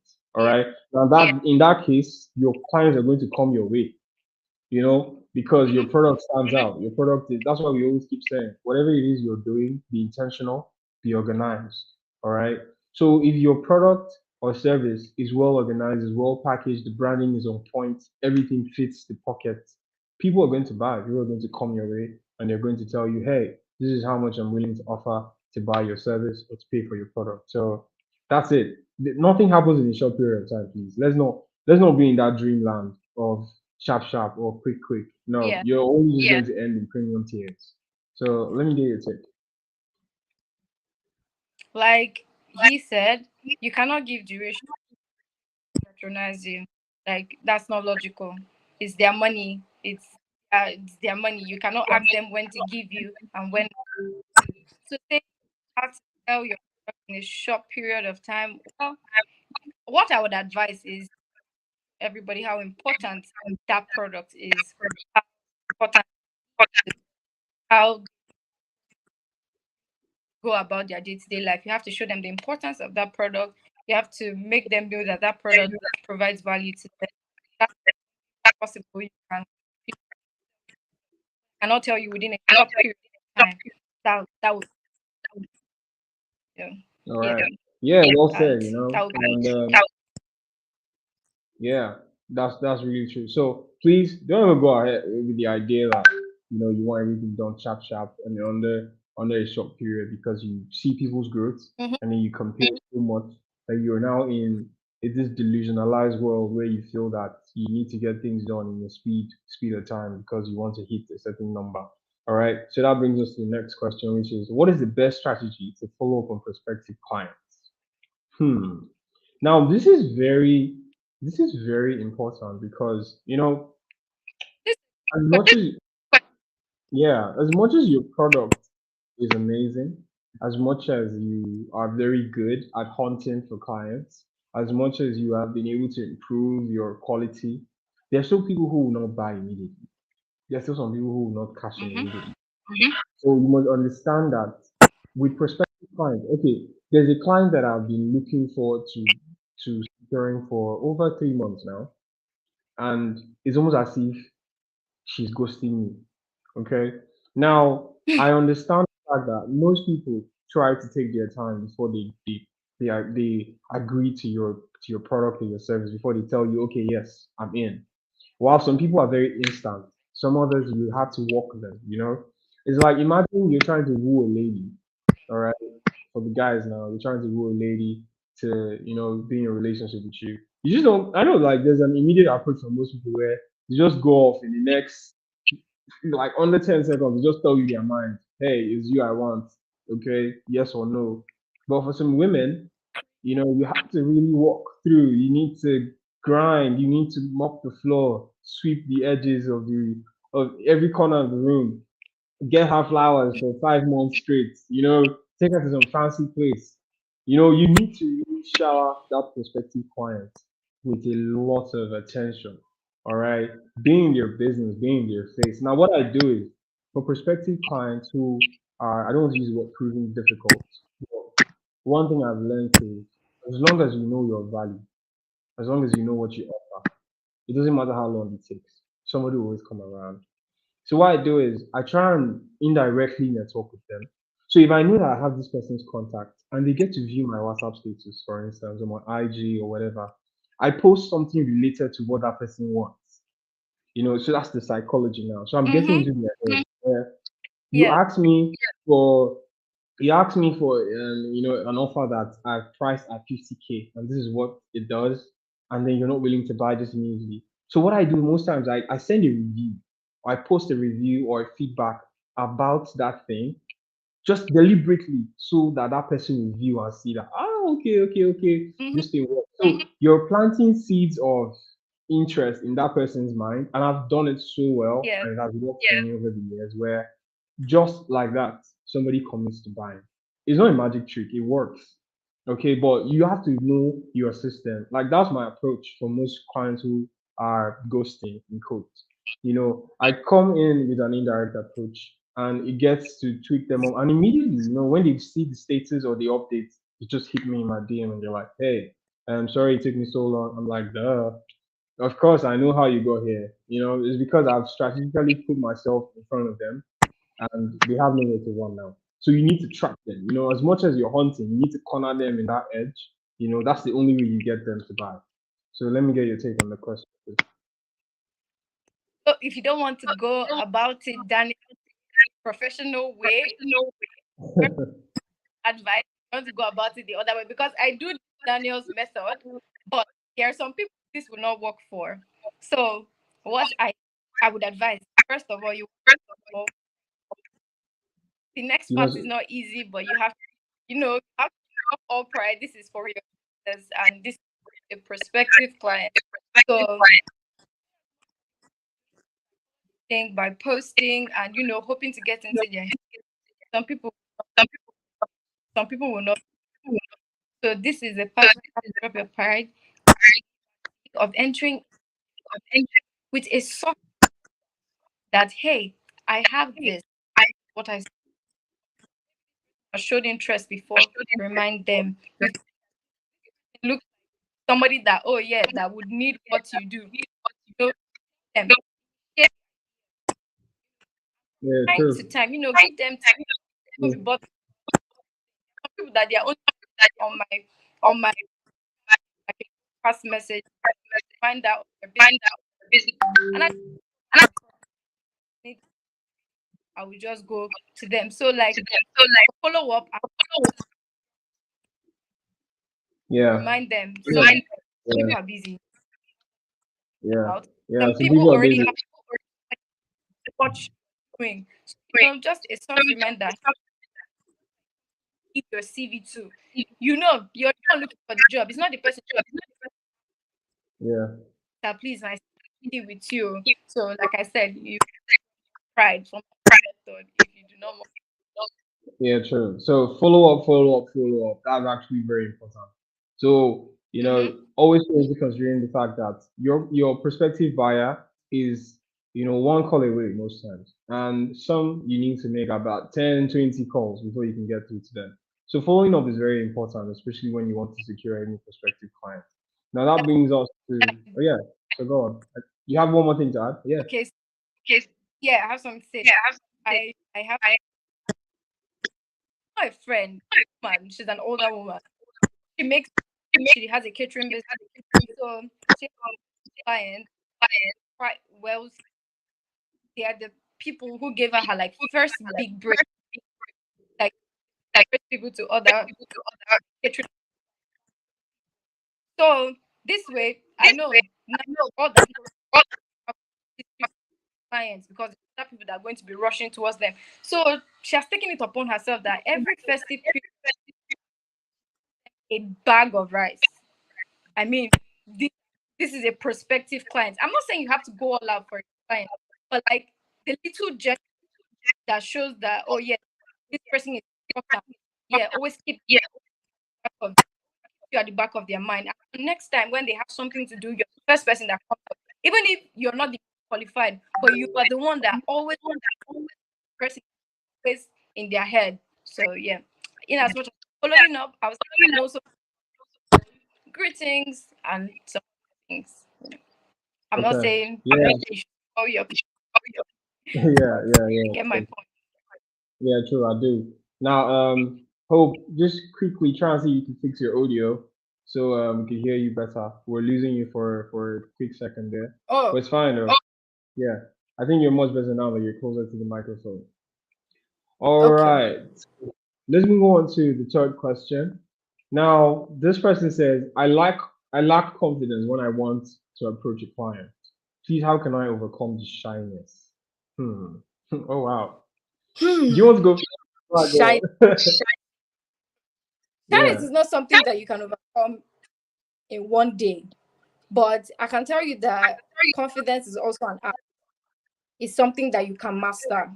It's something that you can, the same way actors act and then find out that in real life, oh, this person is really not like that. It's the same way you can act confident.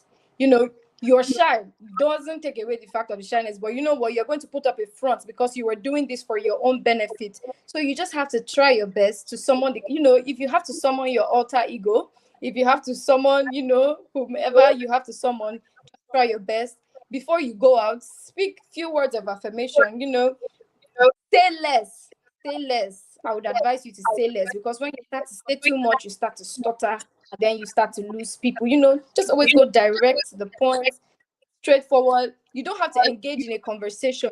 Just say all the important bits that you have to say. Gradually, that way you'll be building your confidence. And because you're saying less, you're saying the most important thing. So you have the attention of people. So gradually, just keep putting up that front. It's not easy. I will not even like I said, confidence can be an act. Just try your best to be an actor for your own benefit. Yeah, true. Now, I have a personal experience with this factor, with this question rather, and it governs so many factors. Okay, number one, most people are not as confident as the next person. There's some salespeople that when you're in the same room with them, you're so consumed by their flair, their enthusiasm, you even know Mhm. it's going to buy. They have that aura of, hey, I'm convincing as hell, and I'm here to get your money, and there's nothing you can do about it than to buy. While there's some who are a little bit Mhm. lean back, they really know what their product is about, but they might not be as offensive as the next guy. Like I always say, offense is the best defense sometimes. So whenever you're trying to defend that shyness, you lose out from so many things because you feel that you are timid. And like I started, it's all about the mind.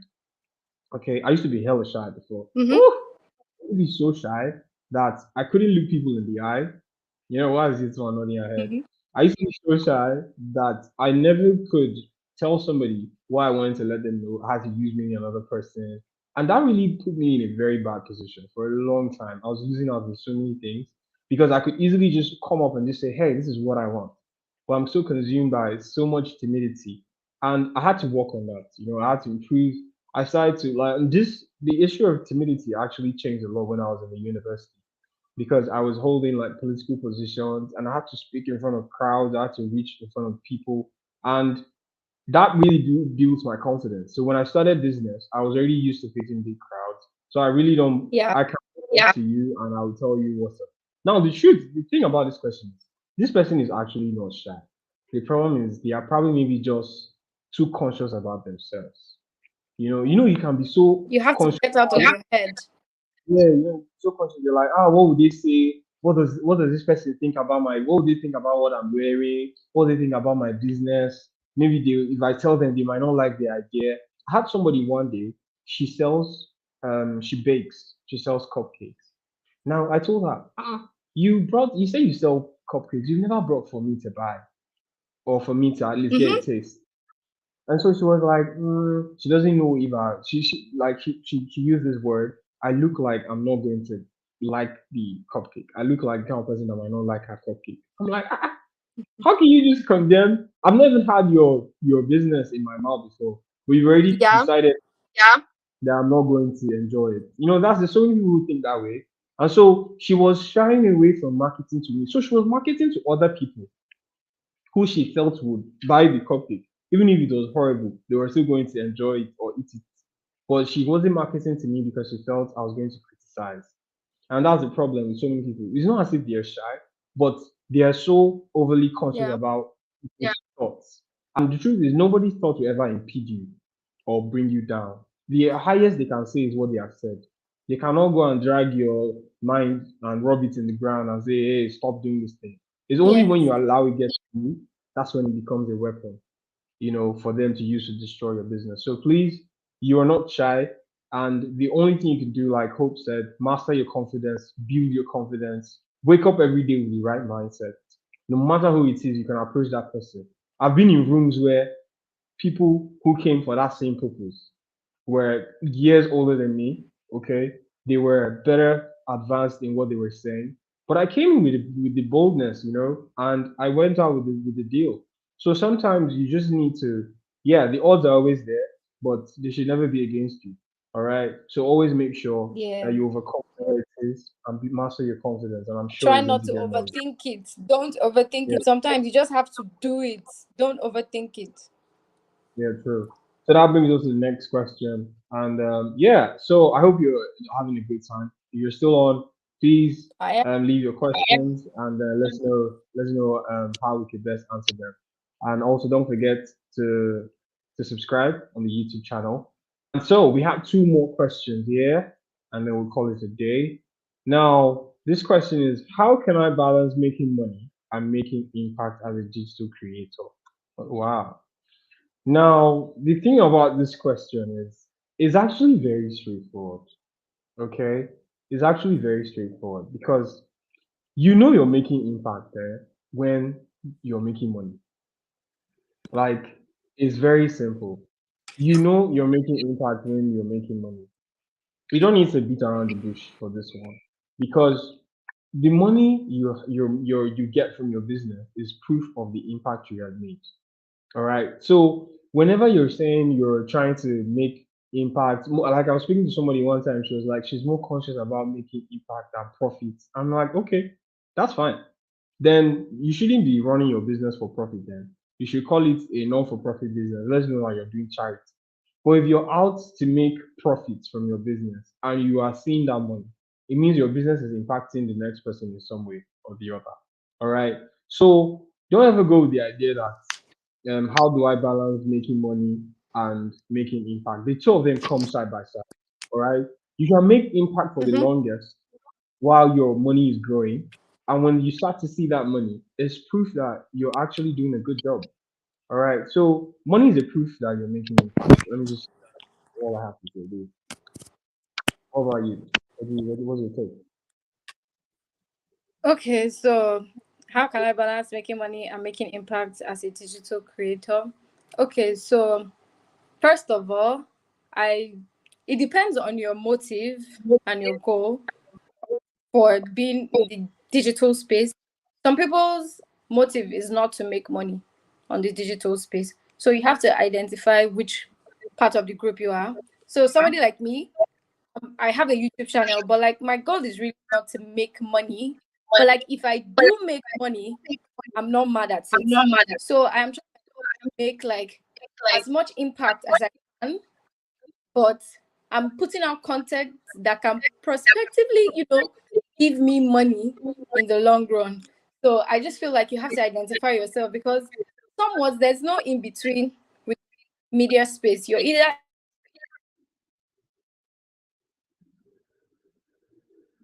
Oh yeah, we lost you there. But so just like she was trying to say, there's no in between, for the discussion of making money or making profits. All right, they both of them come side by side. So you must be willing to first of all improve your delivery. Make sure your delivery is top notch. Because the truth is, you only make money when you know what you're offering is actually of value.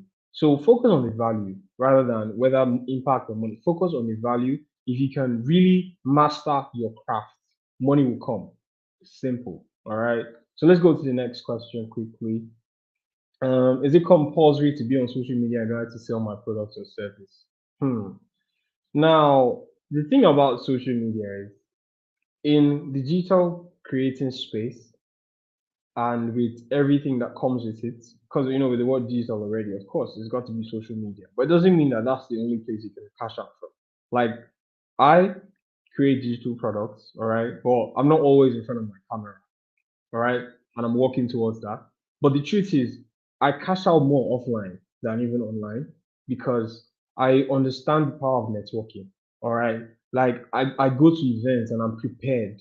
All right, I walk into the place and I'm prepared for whatever comes. I'm prepared for the. I have like whenever I'm attending an event, I have a list of people I want to meet. I have a list of people that in the sector that they're in. I note them down so that when I'm approaching them, I know that okay, this person, so person is what I'm looking for.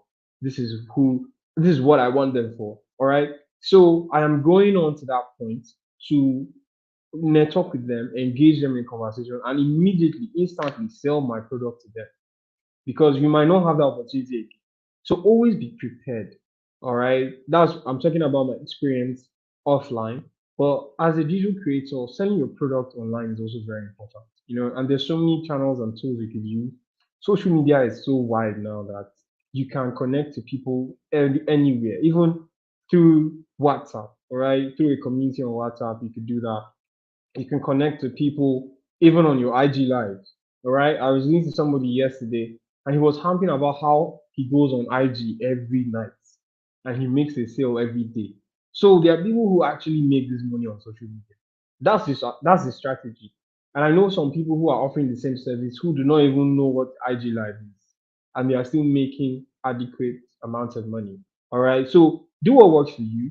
All right. If it's compulsory for you to be on social media because that is where your target audience is most likely to be, please, by all means, go on social media. If going offline and networking to people at events or different places will give you that target that you're looking for, by all means, explore that option. Like I said, always do what works for you.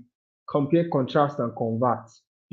Always stick to weigh side by side what other people are doing, and then you can now reflect on your current system or your current process and then redevelop, redesign, revamp, renovate your style and your approach. You must not always do things the rudimental way. All right. So that's just my take on that. You mustn't be on social media all the time for you to actually make impact in selling your product or service. So I just bring on my guest one last time for her to give her take on this particular question. I Hi, I'm hope. sorry.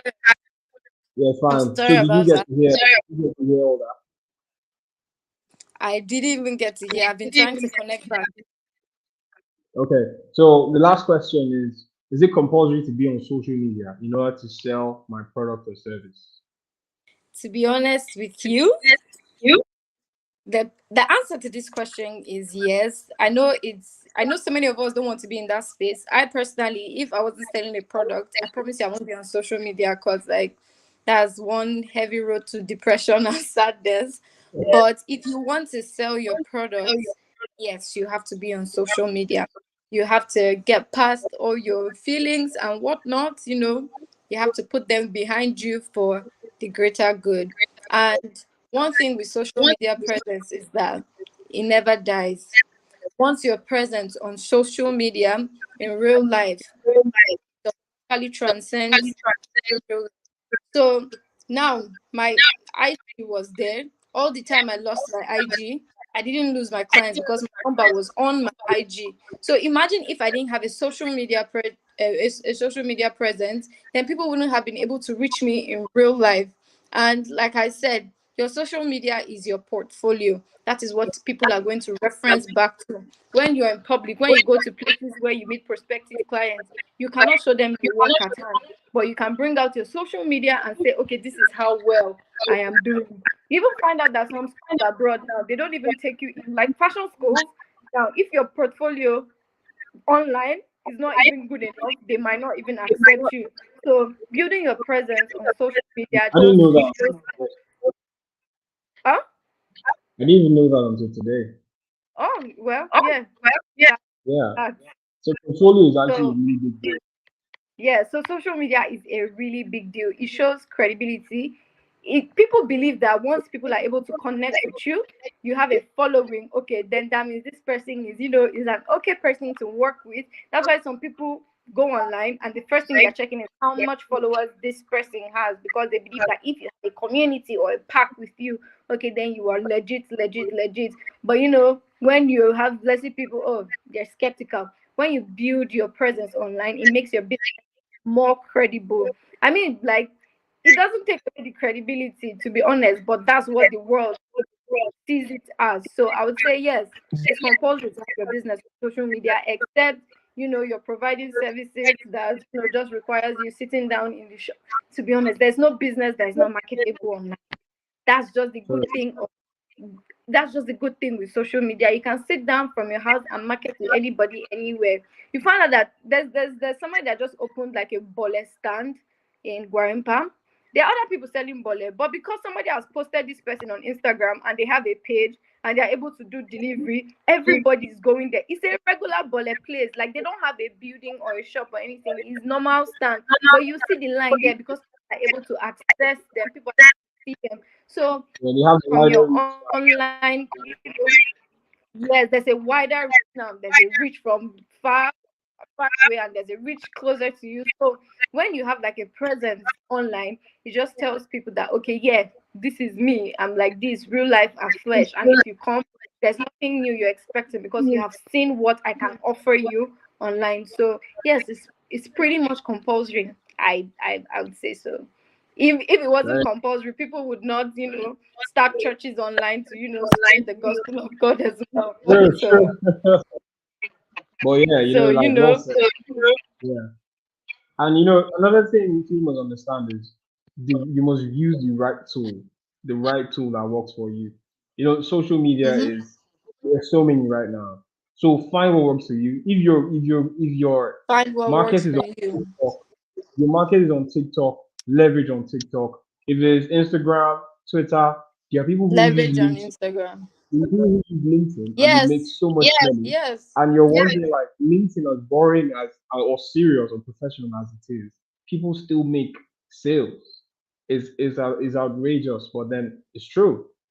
So find the platform that works for you. Try and tweak it around, and yes, stay consistent. Build that community, because that's what gives you the money. Is the community, the people that yes, know you, and they are your reliable push. They're your army. They're your foot soldiers. Okay, people that have been able to use your product before, and they've come back to say, hey, this person knows what they're doing. This person is really good at this, and this is why I think you should buy their product. So yes, you can sell on social media as yeah. much as you can sell. Like Daniel, what Daniel said is very, very important. Find the social media platform that works for you. Like I have a Twitter account, but I don't post my makeup there because I know that the following there did not follow me because of my makeup. I mean, I could start there, but I don't feel comfortable there enough. Unlike I feel like on Instagram. And on Instagram, I have grown a family there that they know that this is what I do. That even if I'm absent, they are going to reach out for me because oh yeah, they haven't seen. So you have to find what works for you.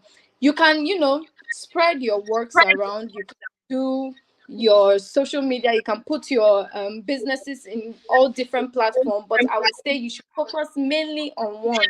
And if focus on one, you would see like the growth crazy consistency on that particular one. Yeah. And then you can decide to try on the others. Oh wow! Thank you so much for this amazing Thank session. you. Like I always say, Thank you. we are trying our best to make sure that we help people get to where they want to be. All right, that's why we're Mm-hmm. hosting events like this. It's not because we don't want to enjoy a wonderful Sunday lying down on the Yes. couch, eating popcorn. But I feel it is my life mission to make sure that people get, energized, people get revamped, people get rejuvenated, their mindset is renewed. We put them on the right track, because the truth is, for so many years, I was looking for a medium or a channel like this for so long, where somebody could just come out from the blue and just tell me Be what I need to. realistic. So I'm really glad that we're doing this, and I'm really glad that you're on board on this vision. And you're the first speaker this year to be on the Lifeline stage. And we have, yeah, big ups. We have about six more people coming on from the Yes. USA, from the UK, from Nigeria here, from the motherland. And I'm really excited that we are putting all this I'm together. excited We have this, now. yeah, we have this on replay. For those of you who are going to be watching this later on, take time and go through everything. And I'm sure that you're going to be transformed for the very best. And we're going to be putting out more info, putting out more updates. And hopefully we'll have you back on the 24th, on the 23rd and 24th, Hope, to give us some more hopefully. advice. Yeah, so we're really glad Miss Hope Girl, like I used to call her, the boss lady, the CEO of Shadow and Brushes. Thank you for dropping by. We had a wonderful session today, so please do not forget to Same subscribe here. to our YouTube channel. Don't forget to find us on Instagram and on Facebook at Lifeline Conference. And as always, Will I do. remain your humble convener. My name is Daniel Bowman, and I am the chief evangelist of this platform. And to be Uh, honest with you, I really had a good time. I If had care a is not great taken, time. you can just go on talking for hours, and then we just forget what we're supposed to do. Yes, So and let's, it wouldn't feel like time is yeah, going. we'll just outside of the broadcast, and I'm sure when we come back next time, I'll have loads of. I hope everybody who stayed on took notes, wrote down so many things, and I just want to leave you guys with this last word. Own the market and not the factory. I learned this from Paul Fo. And, when I heard this, I was like, wow, you really need to understand that whatever it is you're selling, whatever product you're trying to market, if you do not own the market, first of all, like in business school, they talk about market segmentation. All right, how you could divide the market into different groups, into different value systems, because if you're so focused on the factory, that is probably maybe yourself. Some people are so consumed by they love what they do so well that they don't see how they could tweak outside of themselves to fit the current trend or to fit the kind of audience that they're looking for. So you must always, seek to own the market first of all, because when you have the market in your hand, whatever product you release, there are people who are ready to buy. You might not come out with a new product in 10 years, but the day you come out with a new product, there are people who have enjoyed the previous ones Yes. and they will rush on to buy the new one. iPhone 14 could be out in, who knows, maybe a couple of months. I bet you there are people who would drop their current phone and pick the new one, all right, because they have owned the market. Oh, yeah. They own the market and they understand how it works. So, and also when motivation is low, that is when discipline steps up. So always stay motivated, despite the fact that you're in an economy that is, going through a lot. But the truth is, good sizing, the people who are still making it, even in this present economy. And I'm glad that we're one of them. I'm glad that we are able to bring this juicy information onto so many people. So leverage on it, and I'm sure it's going to be a blessing to so many people out there. And so I please don't have forget one to, thing to say. yeah, go. Feel Okay, free. so, and one thing I have learned in business is to never compare yourself with anybody. You might be doing the same thing, but you're all on a different journey. Everybody's on their own path. Somebody's path is different from yours, and I've come to understand that people have different struggles. Because their struggles seem to look different from yours doesn't make them any less of a struggle than yours. So I would always say focus on yourself. Always focus on it. Don't bother about what the next person is doing. Just do you. Because it's when you start comparing, then you will get frustrated, and then you will think that, oh yeah, you're doing something that is not working well as is working, but you're using another person's yardstick to measure your own life. So, True, yeah. true word. You should sign up as a preacher, But yeah, I'm really glad hope that you dropped by today. And until next time, Yeah. this remains a lifetime conference, and our theme for the year is fuel your passion and voice your vision. And until you see me on your screen very soon, stay blessed and have a wonderful day ahead. Bye. So, please, for those of you who have left comments or left questions, we're all going to answer them. And if you have some more comments to make, please don't forget to follow us, like I said, on Instagram, on Facebook at the Lifeline Conference. And don't forget to subscribe to the YouTube channel for more updates on the sessions that are coming your way. We're going to be bringing out more updates and info as the weeks go by. So please stay tuned, and I'm sure you're going to have a wonderful week ahead. And you're going to have a wonderful experience also when you join us on the Lifeline stage on July 23rd and 24th. Stay blessed.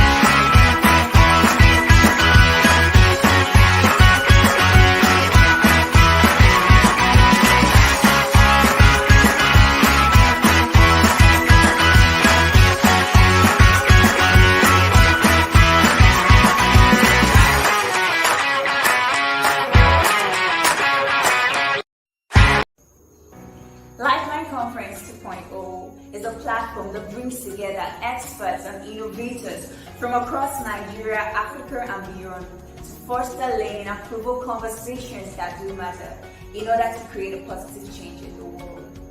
This edition is going to be good, entertaining, educating, and inspiring. Make sure you save the date. Registration is 100% free. Do not miss this.